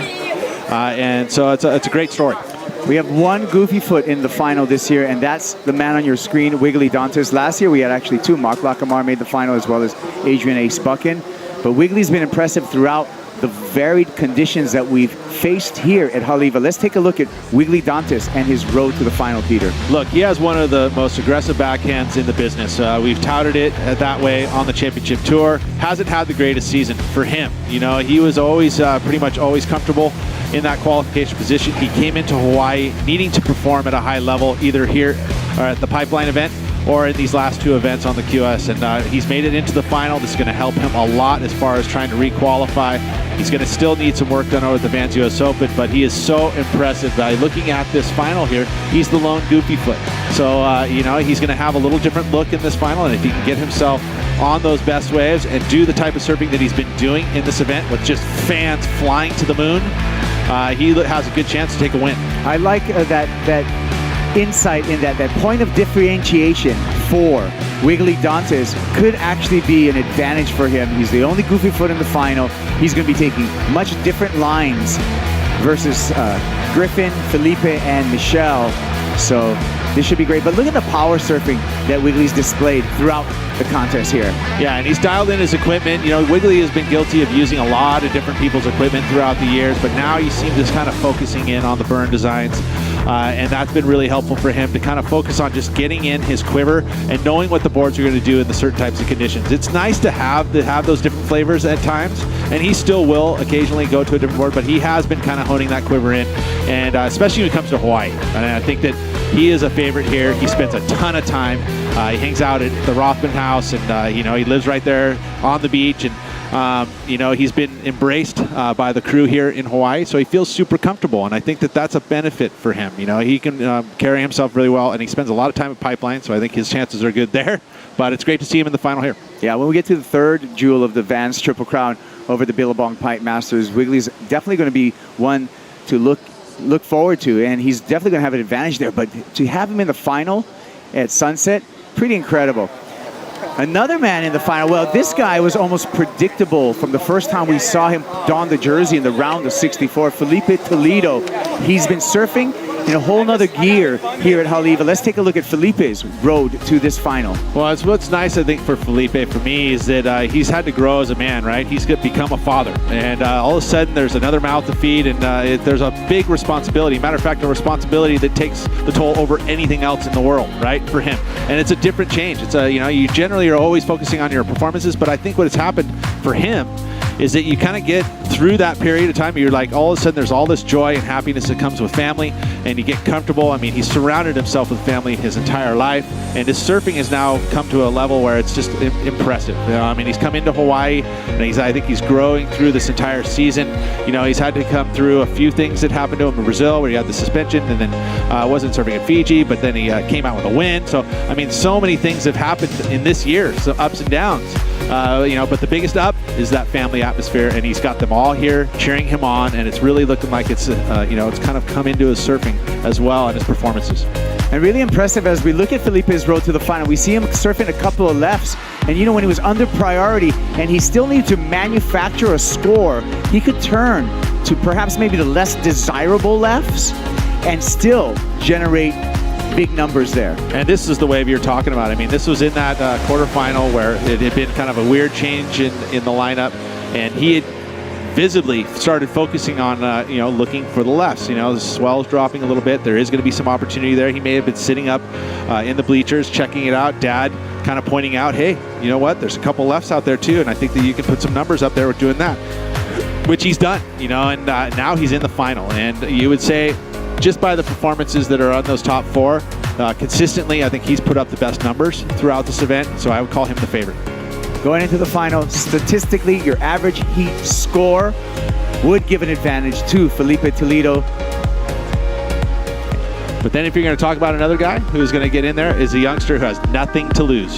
Hey, free. He knows he's on the championship tour in 2018. We're talking about the 19-year-old from San Clemente, Griffin Colapinto. Let's look at Griffin's road to the final. Well, and of course, in Hawaii here, he's performed very well. I mean, for how young he is and the opportunities that he's been given, he has definitely progressed, and he's already been in a final of the Hawaiian Pro. And again, this is a young guy who's just getting onto the championship tour, but he's also performed in Pipeline. We've seen it there, not only in the Vulcan Pipe Pro, but he's also done it in the Pipe Invitational. He's been given opportunities at Sunset Beach. He can make heats. So this guy in Hawaii is, and because he spends a lot of time here too. I mean, he comes in off season, spends time at that Billabong house, hangs out with the Manise brothers, and learns the ropes. We call it Hanai. It's like your adoption, and he has been adopted by the Moniz family, and what a great family to have. And he does have his ohana here too as well. They all came over to help support him through this, the campaign onto the championship tour. But he's also been showing us that type of surfing, which for me, one of the things that Griffin has is he's got this, innovative and progressive part of the criteria that he uses in his surfing, but he does it with power. It's a very unique thing because his airs are powerful, a la very similar to what we see from like a Julian Wilson, and the way that he does his kind of aerials. And it's a point of difference for me that I could notice when you see those things. I mean, that error, the 977 highest single wave of this event so far, was done by that one move. Well, you'd have to put Griffin in the same category as Felipe Toledo in that they can get big scores just by those big one maneuver Hail Mary airs. And that is going to be a weapon in their arsenal as we're looking at these onshore conditions. We have a rising tide. It may come to that, Peter. It sure could, and we saw that blustery, moment that came through that last heat, and then all of a sudden it went glassy. So I mean, the conditions can change in a flip of the coin. Adapting, and then there is our Tahitian competitor, Michel, the Spartan Perez. He's getting ready. He's no stranger to victory at Haleiwa. As a matter of fact, he's no stranger to a victory at all three jewels of the Triple Crown. This is Michel's road to the final. And you would have to say, experience-wise, throughout the Vans Triple Crown, you'd give the advantage right here to Michel Perez. He has been producing big numbers for many times. This is one of those events that it's a pet. He had mentioned to it the fact that this was the qualification event. He won, and he qualified for that championship tour, and he's never been off the championship tour since. So again, that was in 2008. He's been putting in, now he's a title contender. He comes up each and every year. You look at him and go, okay, he can win some events. He's done it before. Here in Hawaii specifically, you would have to say that he has got a big time advantage because of all that experience. And he is super, super fit, because we're going to have to start looking at who is putting in the extra yards, who has been in the extra time. Because of all these 4 surfers, this is the 4th heat today. So you'll start to see some fatigue. Doesn't matter how fit you are, it is going to come in to the point where who's got the most gas in the tank. I like that point, Peter, because this is it, another half-hour heat final. This is for all the marbles, and they've already surfed 3 strenuous half-hour heats. Now, a half-hour in competition is like 2 hours free surfing, because these guys are paddling at full speed and are ultra aware of what's going on and giving 100% on every turn. You've got so much focus going on within that half-hour period. You're looking at every moment, everything that's happening. It fatigues you mentally. There's also the fact that you've got this very strong current that they've been fighting, not just today, but yesterday. I mean, remember, we had competition full day yesterday, so that also plays into this game. So yeah, who's going to be the fittest? These are all probably the 4 most fittest guys that are in this final. But I'll tell you, there is going to be a little bit of fatigue. You saw bananas going down. You saw waters going down. It's going to be an interesting final. Let's get ready for that final. Out here at Haleiwa, just getting ready for the start. And let's look at the colors that our competitors are going to don. It's going to be Wiggly Dantes. He'll be in the red jersey. Griffin Colapinto will be in blue. Felipe Toledo will be donning the white jersey. And Michel Borez, representing Tahiti, in the green jersey. Well, of the 14 that started this morning, the Brazilian flag, 2 of them have made it here all the way to the final. That's an easy percentage for me. 50% of the final is Brazilian. And conditions have held. You know, you talked about the tide coming in, so that'll help keep that current at bay somewhat. They'll still be paddling against it, but it won't be as strong as it is when that tide's moving out. We're awaiting the start of our final, and you can see the challenging conditions, but with challenging conditions come a couple of wedges, a couple of ramps perhaps. Well, you also saw there's still some swell in the water. I mean, when you see that kind of avalanche section, which is out there to the far left, when you see waves starting to break there, you know there's still swell in the water, because it'll hit the lineup. You can actually kind of almost time it. It takes probably about 30 to 60 seconds to get into the lineup, depending on the swell direction. So it's a good read. You can understand, oh, there, it's breaking out at avalanche. There's a set coming. Yeah, avalanche out to your screen as well, we get a pulled back shot is actually a great indicator of when sets will form up here at Haleiwa. There's a look at it, and you can see the wind still fairly strong, but it is backed off. We're in kind of that afternoon mode. Generally, things start to cool down, and with that, the wind will start to lay down. So hopefully this final will get some of the best conditions we've had all day. I just heard the hooter sound, and the clock should start ticking down as we've entered into our final of the 2017 Hawaiian Pro. Of course, at the beginning of each and every one of these heats, there's no priority allocated, so whoever's in the middle of the peak will get that opportunity. And it looks like, again, giving way because of where he was positioned. Here's Michel Borez. Oh, big slash by the Spartan. Pulls into the barrel. Can he find an exit? And unfortunate. Not able to doggy door or muscle his way out. Big opening snap. And signs of things to come from Michel Borez. He had a choice there. You know, it was either get back up onto the lip after that first maneuver or pack it, and he packed it. You know, why not? Go for the gusto. You know, it was at the end, it was pretty much a long shot if he was going to be able to get through that one. It was a very stretched out section, and you saw it wasn't the hollowest section too. It filled up the whitewater pretty quickly, and even a man as strong as Michel Borez, he wasn't able to muscle through it. Let's take a look at it here. Nice clean first section, you know, and he attacks it as he always does, but then rather than go for it, you saw he was looking at the lip, realized he was pretty late getting there, so why not just get into the barrel? But look at this. That's the type of surfing we see from Michel Borez, always putting in 110%, laying into that maneuver, looking at the lip, and straight into the barrel. On the paddle, looks like Wiggly Dantes taking a look at that one, decides to pull back. So we'll just wait on one score so far, that being Michel Borez. When you have that quick start too, you kind of get yourself right into the priority ladder. So he's instantly going to be sitting with 4th priority. And with that, you know, he'll move up the ladder as these guys battle it out between each other for the next few waves. He's already sitting there, so he'll have that first time, unless he catches a wave, of course. If he waits it out, he'll be sitting at the top of the priority ladder very early in this heat. Yeah, already adding up some numbers. He enters with a 4.67 for his opener. The scale has set for this final. Well, one big strong move, you know, 4.67. Showed a little commitment by throwing himself right into the tube. And I guess the ultimate always has been, if you talk to most surfers, what is that ultimate move? It's a barrel. Yeah, the barrel. I mean, most surfers at some point, I mean, I remember my first vision. You do? You know, well, just, yeah.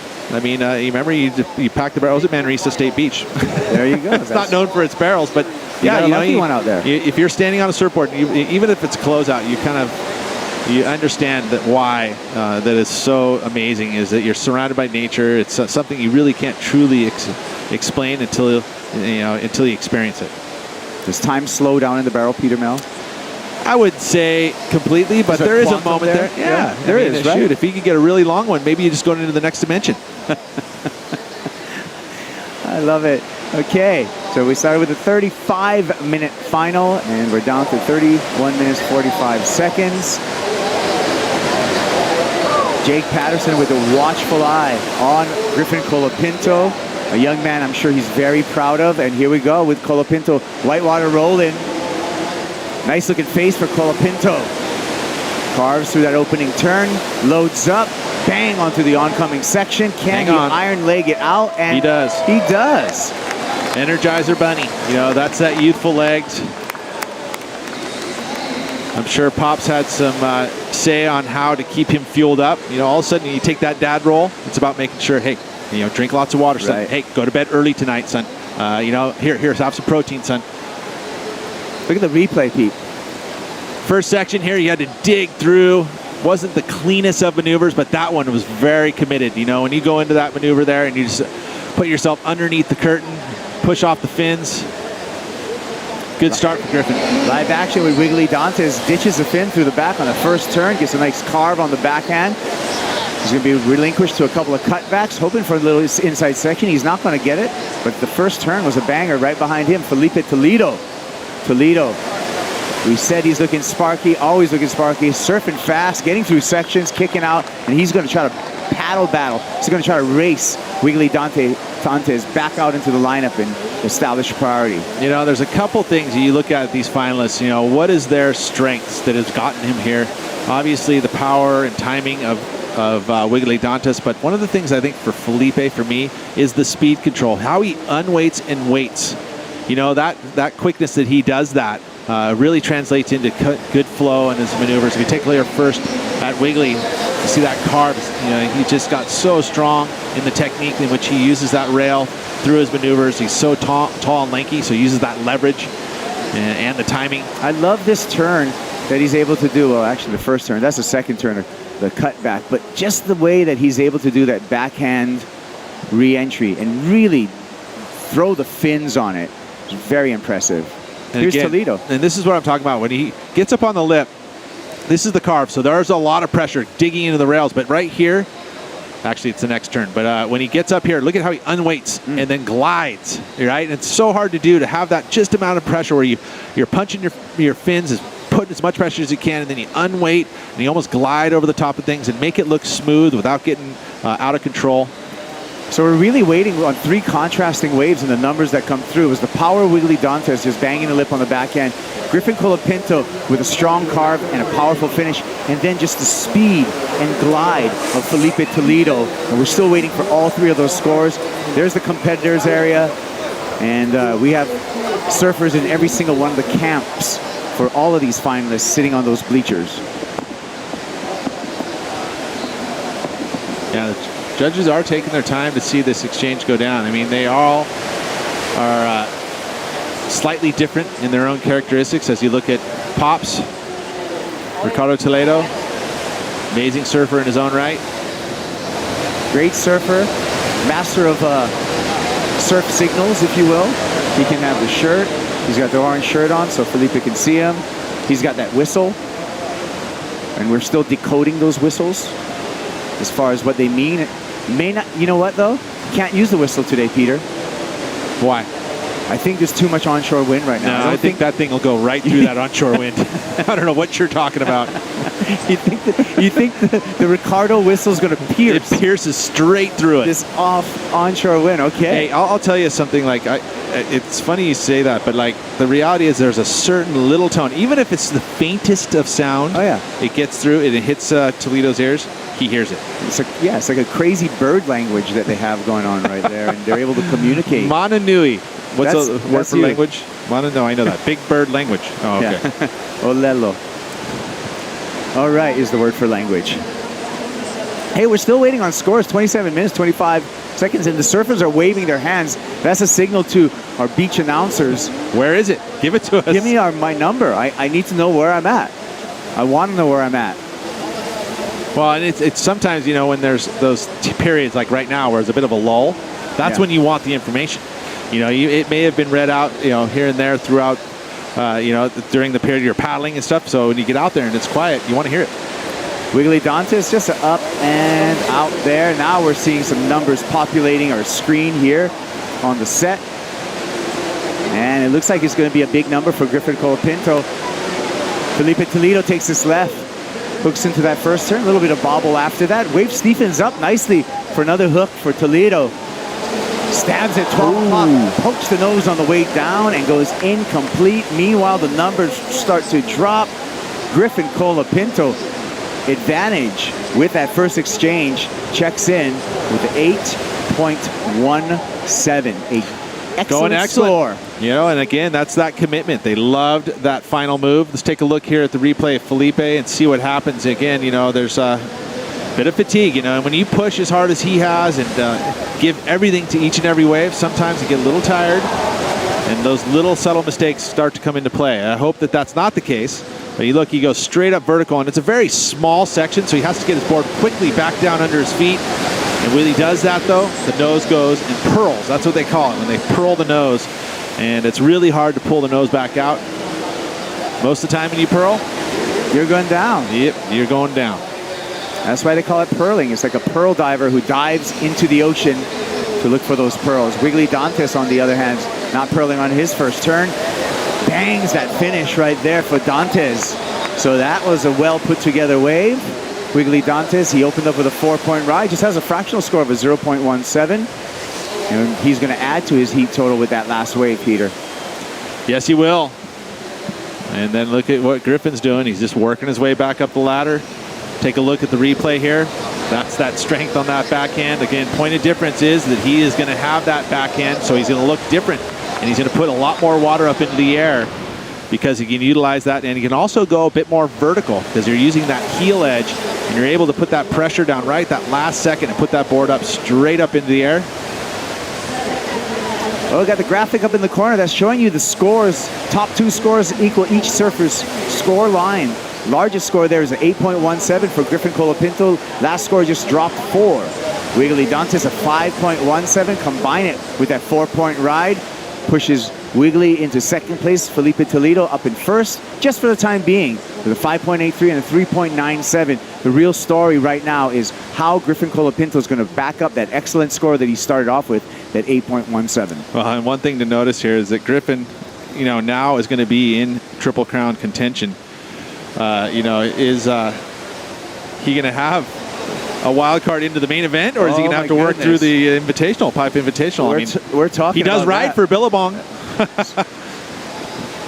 Questions? Stir in the pot. Oh, of course I am. Looking for answers.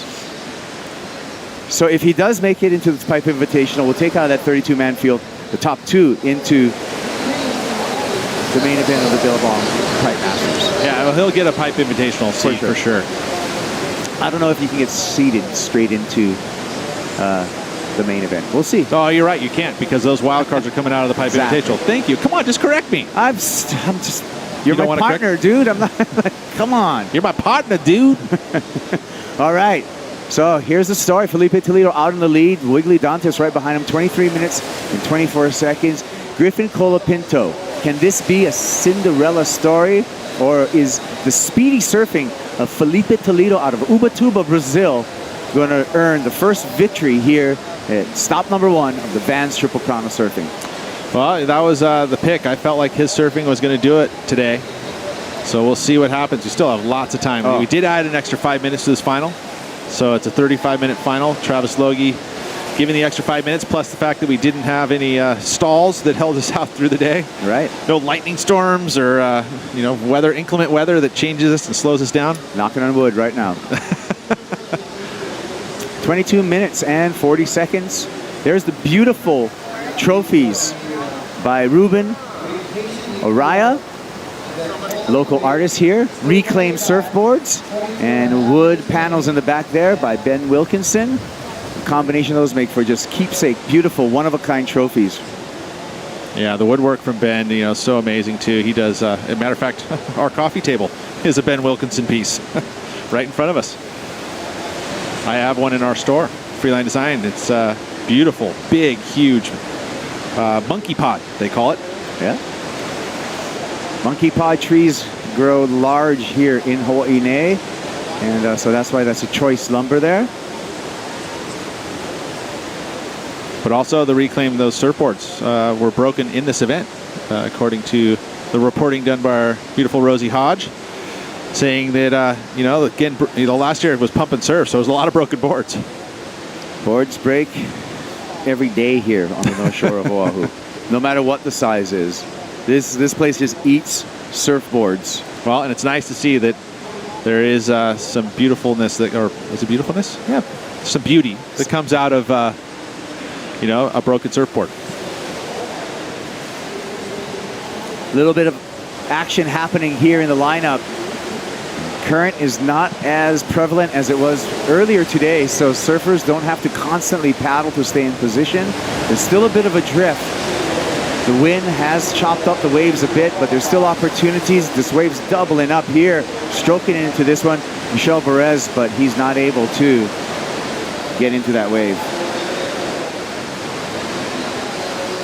Well, you see Michel, he made an effort to catch that wave, and he was in third priority. Goes to the back of the line. Goes to the back of the line when you commit. There's a perfect example of making an effort for a wave. He made a dig, trying to catch it, didn't catch it. You missed the wave. That's that opportunity, and you have to start at the back of the line. Yep. So, well, that maybe it's going to free up the Spartan Michel Perez. Oh man, you know what happens when you combine sunshine and rain? You get our beautiful Anue rainbows here in Hawaii, and this is like, I want to say we're the those happen every day. I think I want to say we're the rainbow capital of the world here. Is there anywhere else in the world that you've seen as many rainbows as in Hawaii? I would say, just because I've spent so much time here, I would say that yes, the most rainbows I've ever seen in my life has been here. Awesome. Wiggly, banging that lip with a hammer, but no more opportunity. Behind him, Felipe Toledo. Beautiful full rail carve all the way around, winds up off the bottom. Vicious snap, combos it up right back into the oncoming section. There we go. There's a whistle. You don't think that's piercing through that wind? I will guarantee you it is. You can hear that in Kauai. Maybe not Kauai, but it sounded good. That was Toledo language for that was a good wave. Do that again. Well, I mean, this one's going to get him further out front. You're already there because we're waiting on Griffin for his second wave, but this is going to rival the score of Griffin Colapinto. Could go in that excellent range because of the variety. Take a look first at Wiggly. There's a little bit of a shuffle on that bottom turn, which disengaged the fins, and so he wasn't able to get up to finish. But look at this, right around the corner, beautiful round arc, engaging the rail all the way through the maneuver, and then showing us that variety. Beautiful little two-turn combo to finish that one out. This is going to be a nice 7+ ride. Look at this arc. All the way around, and then the timing, straight back to the inside part of the rail and right back up into that final move. Michel Perez floating through this opening section, loads up back into the lip one more time and unable to hang on. So that would have been a pretty good wave for Michel Perez. That two-turn combo has been good to him throughout this event. To float, to drop, to toilet bowl bash. Right there, late to it, but then glides up and over, but lands kind of on his toe edge, which put him back into the whitewater, and he had to struggle to get out into the flat. So that's kind of an incomplete maneuver.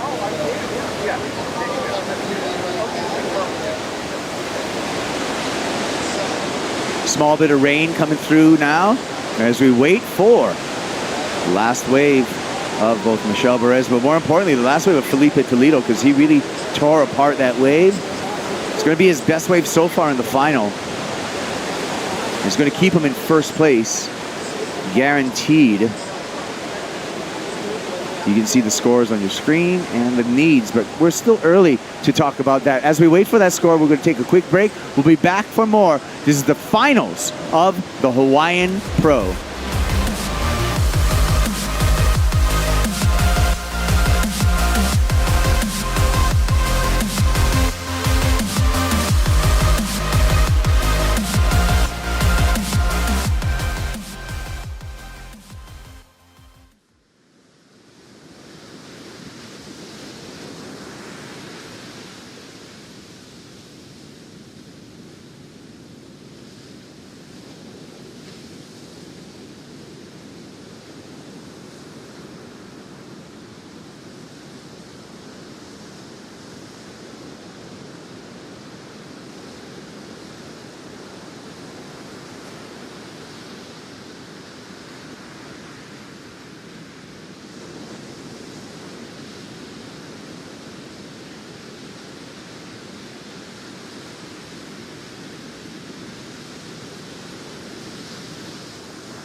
We're back. It's the finals of the Hawaiian Pro, the first jewel of the Vans Triple Crown of surfing. Felipe Toledo out in the lead. He just dropped a 7.67 to increase his lead over Wiggly Dantes, Griffin Colapinto, and Michel Perez Kaipuguro, along with Peter Melf to call this final. The waves are raging, the wind's raging. We got a little bit of rain coming down too. All the elements coming into play during this final. Guess who's been sitting out there with a P next to his name and has yet to catch a wave, is being very selective. So Griffin Colapinto is using his championship tour patience in this final. That's right. We're down to 15 minutes and 30 seconds in this 35-minute final. So we're over the halfway mark. Felipe Toledo with the 13.5 heat total. Wiggly Dantes with a 9.17. Griffin Colapinto, one single wave of an 8.17, 5.33 will vault Griffin Colapinto into the lead, and perhaps the Cinderella story here at Haleiwa for Griffin Colapinto, taking out a big win. Josh Moniz, good friend of Griffin Colapinto, Micah Byrne, the Billabong team manager, fellow Billabong team rider Victor Bernardo, and the local coach in Reynos Hayes, all there in the camp. Colapinto, all in Griffin's corner. And he's got a lot of good people, supporting him. Not only his family, but and little brother, but that atmosphere at that Billabong of Reynos, Jake Patterson, those are two very, very respectable fellow competitors. But I think they also bring little different parts that just, strength. I mean, the Reynos really gives the love and kind of that spiritual essence to him, whereas Jake is very tactical and understanding of lineups, competitive savviness. As we see winding up here, Felipe Toledo. Let's see what he's got for us coming through the finish here. 5.83 is what he needs to improve upon. And Peter, it's going to be tough to beat that guy, though. Do you think he improved upon that 5.83? That's his low out of his two waves on that last wave. Of course, we're going to have a replay. My gut says, not by much. It won't be a massive score. It's going to be under the 6.7 or 7.67 he already has. Take a look again. So it's not one of the bigger set waves. But I mean, again, just beautiful. Look how much patience he has off the bottom, too. He waits for that section to load up right in front of him. And then as soon as it's at its peak, that's when he attacks it. It feels like, my gut would just I'd throw that a nice 6, and it'd probably come in a little better than that. We'll wait for that score. We're 13 minutes and 12 seconds. I always risk myself by throwing a number out there. No, I like that you throw a number out there. That's what we want from you, Peter Mel. You have great insight. We want to hear your number. You could be a judge. I was low on the scale. You were low on the scale. So here we go. 12 minutes and 55 seconds counting down. A couple more scores to populate before we can give you the situation. Surfers in the water are listening intently to our onside beach announcers, Bo Hodge and Rocky Cannon. Numbers in, 6.5 for Felipe Toledo. So the judges actually went a half a point higher than what you thought. Well, no, there's 2 judges that went 6s. There's 2 that went 7s, and there was 1 6.5. You average 6.5. You average. You take the high and the low out, and there you go. You have a 7, a 6.5, and a 6 to average out. Perfect 6.5. Right there. A little more pressure on Griffin Colapinto. He's been setting anchor out there after opening up with an excellent score of an 8.17. He really is a story in this final. Colapinto, 6-point ride will put him in the lead to win the Hawaiian Pro. Michel Borez, 9.5 is his need. He's had, after that priority mishap, he's been a little bit out of sorts out there, Peter. And then Wiggly Dantes, he's been pretty consistent on the backhand, just not enough waves giving him that open face to really bang away on maneuvers. Yeah, but all of them are in contention with just 1 wave. Michel Borez needs the 9.5. But you look at, Griffin needs a 6, and Wiggly needs a 9. There is Jake Patterson, who has been working closely with a lot of those that group that has just now come on, the new breed. It is Leo Fioravanti, you've got Kanoa, Zeke, that group, Mark Lacomere is there. Yep. Ramsey Bookiam. They're all kind of working as a group together. Snaketails camp. Michel Borez, bottom turns into a vicious hook there for Borez. Tapered wall, but he can swing through another one. Kicks out before matching closeout. Here we go. Griffin Colapinto, important wave. Nice full rail carve, holding the rail through that turn. Little layback for variety for Griffin Colapinto. Let's see what he has. A finish snap, throws a tail. Up Watch out, world. And Felipe Toledo, what's he got? Big air, full roll, lands it, bolts. What? Broken board. And that's what you get. He said what? He broke his board. Sometimes, you break This is a good board, too. Wiggly Dantes right behind. And Wiggly finishes up his wave. We'll catch up to what happened at the beginning of that wave for Dantes. What an exchange between Griffin Colapinto and Felipe Toledo. These two are going at it right now. 6.5 gone for Felipe. Going to be a big number for him. Griffin adding to that 8.17. Who's going to come out on top? Both these guys will be 1 and 2. They sure are. 10 minutes on the countdown. Ricardo Toledo running down with the backup board for Felipe. Quick board change. And maybe a little advice at the moment. No numbers have yet to check in, so no situation update as of yet. Judges reviewing that last flurry of waves. There we can see the requirements for Colapinto. Previous to Felipe Toledo's wave, he needed a 6-point ride, but we're going to review all of these waves right now, Peter. That has a really nice snap on that first section for Wiggly and backs it up. A little bit different angle of approach and a finish move, so this could be Wiggly's best wave. So he's going to stay in this final. And then look at this. One big move, big lofty 540 all the way around. Lands it right on the whitewash. Even though he seemed like he got a nice soft landing, there is the explosion that happens right here. So you look, we have to watch the wave. Boom, right there. The bottom cracks. He heard it right there, and he's like, I got this. And, of course, he's going to do this. That's the little motion for broken board. Give me a new one. Well, that's right. You can see the buckle right there just above the fins, and his dad Ricardo was saying that he actually surfed this board on that last exchange, buckled like that. So Flip Toledo, this guy's super talented, even with the buckled board, pulling off crazy moves. Sure did. Thank you, Rosie, for running down there. She ran down there in about 3 seconds to get to the shoreline. 8.87 comes through for Felipe Toledo. 7.77 for Griffin Colapinto. Griffin Colapinto still in second place now, even with answering back. We'll take a look at this 7.77, Peter. Bigger set wave. That's what he had been holding on to that priority for, was to get a nice big solid wave. So he gave himself the opportunity here. No mistakes whatsoever for Griffin Colapinto. The 7.7 locked in. He could have easily gone for a big air or something at that end section, but he knew just get the solid approach, make sure that this score is going to be solidified and get himself right in there although it wasn't enough because the number came in for Felipe.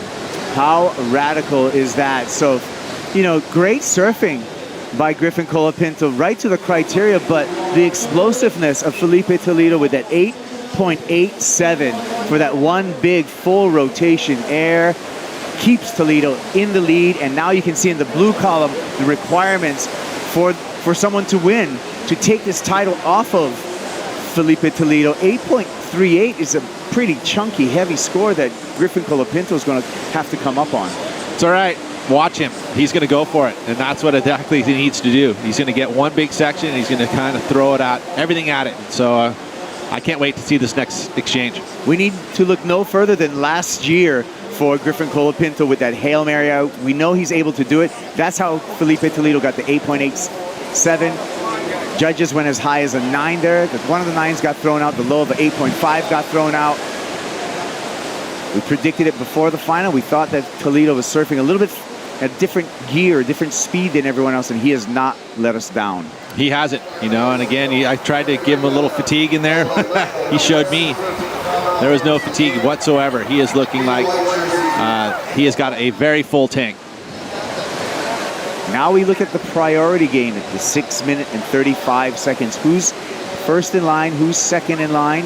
Well, Michel Perez with the green P by his name is first in line. Griffin Colapinto is actually in a good position because he's got second priority right now with enough time to let Michel Perez get a wave. Michel actually needs 2 waves. You can see that 16.54. Michel needs 2 waves if he wants to win his 3rd Hawaiian Pro.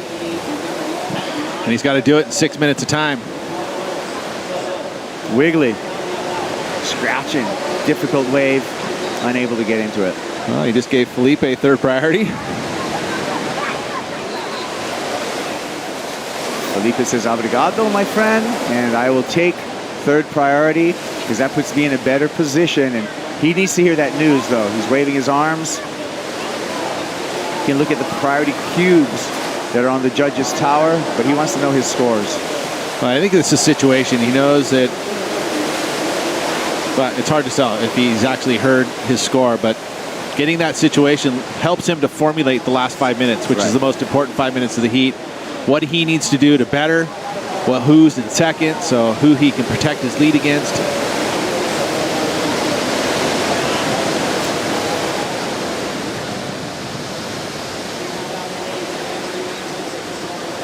Bottom of your screen are the past Hawaiian Pro champions. Who are we going to add to that list in 2017?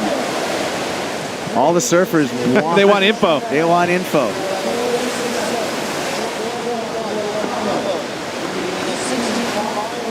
Colapinto is going to pull the trigger here. Eases off the bottom. Nice carve to start. Kind of a tapered wall for Griffin. And that's not going to do it. He's going to kick out.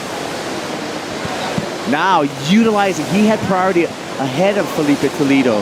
He actually put himself in a worse position if he wants to come back and win this Hawaiian Pro. Hard to read, though. I mean, in his defense, you're looking at a wave that's got an open face, a set wave. You're not being, someone's not behind you on it. I think it was a good call to make that decision, but he didn't get the end section. Fighting back. Michel Perez straight up through the white water and comes disengaged, going down through the back. And the clock continues to tick down here at Haleiwa 2017 Hawaiian Pro. Man, that 35-minute final went quick. It did. Right? It didn't feel like it was like it felt like a 10-minute heat. I'm ready to call another one. I know you are. We got sunset coming, though. Oh, man, this is just the start of all the fun here on the North Shore. This is just the first jewel of the Vans Triple Crown of Surfing. We're going to move up the street to Sunset Beach, and that waiting period starts November 25th for the Vans World Cup, and then December 8th. By the way, we have the Billabong Pipe Masters, where we're going to have that world title showdown. Surfline forecast. Oh, we got some bumps coming. So, you know, in that long range forecast, there's 2 big northwest bumps that are out there. I just see the feathers on the Condor's back. They start flaring up when he sees that red and purple on those forecast screens at surfline.com. Got a lot of energy going to be hitting the North Shore, right? Right, it's been a really tough phase. This north phase that we've had, it's been here, it's hung around, it's a lot of wind. Generally our predominant winds are offshore here. We get clean conditions, but not this week. It has been straight north, north, north, north. We need some west, northwest, and it looks like there is something in store for a bit of a change. I like it. I like the forecasts. Check out our forecast at surfline.com. Well, 2 minutes and 35 seconds as we inch closer for Felipe Toledo. Let's see what he has for us here. He's going offshore. Slightly, and he kicks it.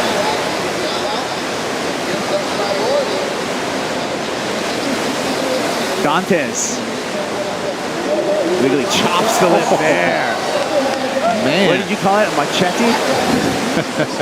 He went through a chop right there, Peter, and finishes with another tail blow, but yeah, he's going through the sugarcane fields with his machete, just clearing brush. Making sweetener for our coffee. Under 2 minutes, counting down.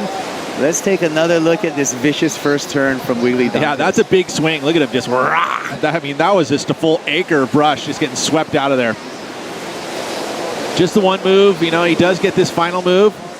He's going to add, well, if he had completed that final move, I think, but look at this. Just look at how round it is and then the timing. And he just puts everything into it.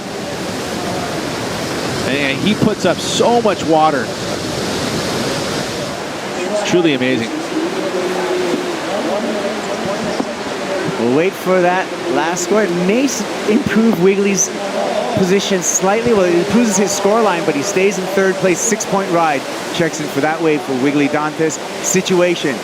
Toledo in first, Colapinto in second, Wiggly Dantes in third, and Michel Borez currently in fourth. Well, Michel has had a bit of a shocker, and it kind of really, that first paddle where he lost priority, kind of a little bit of a falter on that first wave. So a few errors for Michel Borez, but I think he'd be pretty happy about his chances for a Vans Triple Crown, being that he has made it into the top 4. So he is one to watch out for as we head into the next 2 events. What do we got here with Felipe Toledo? Nice arc. Probably just going to take this wave in. Scratching. This is going to be the last chance for Griffin Colapinto. Unable to do it, down to just 20 seconds.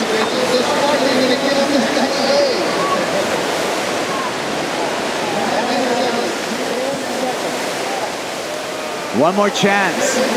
Go big, kid. Gotta do something big. There it is.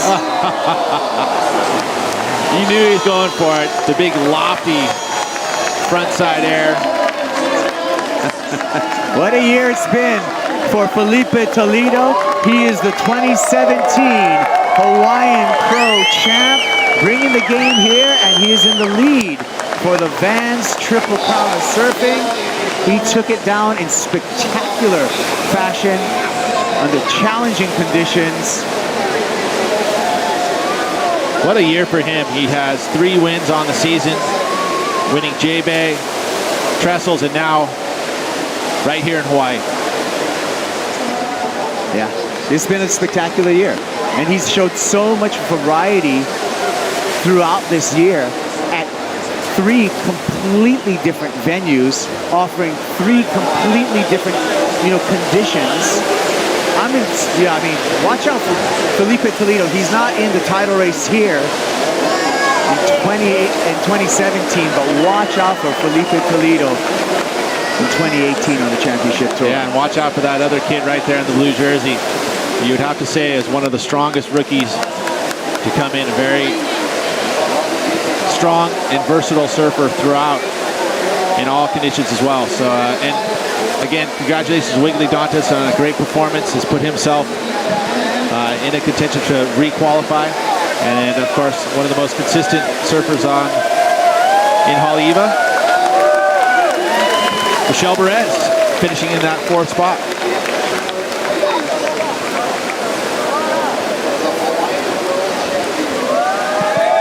And of course, getting chaired up, Felipe Toledo.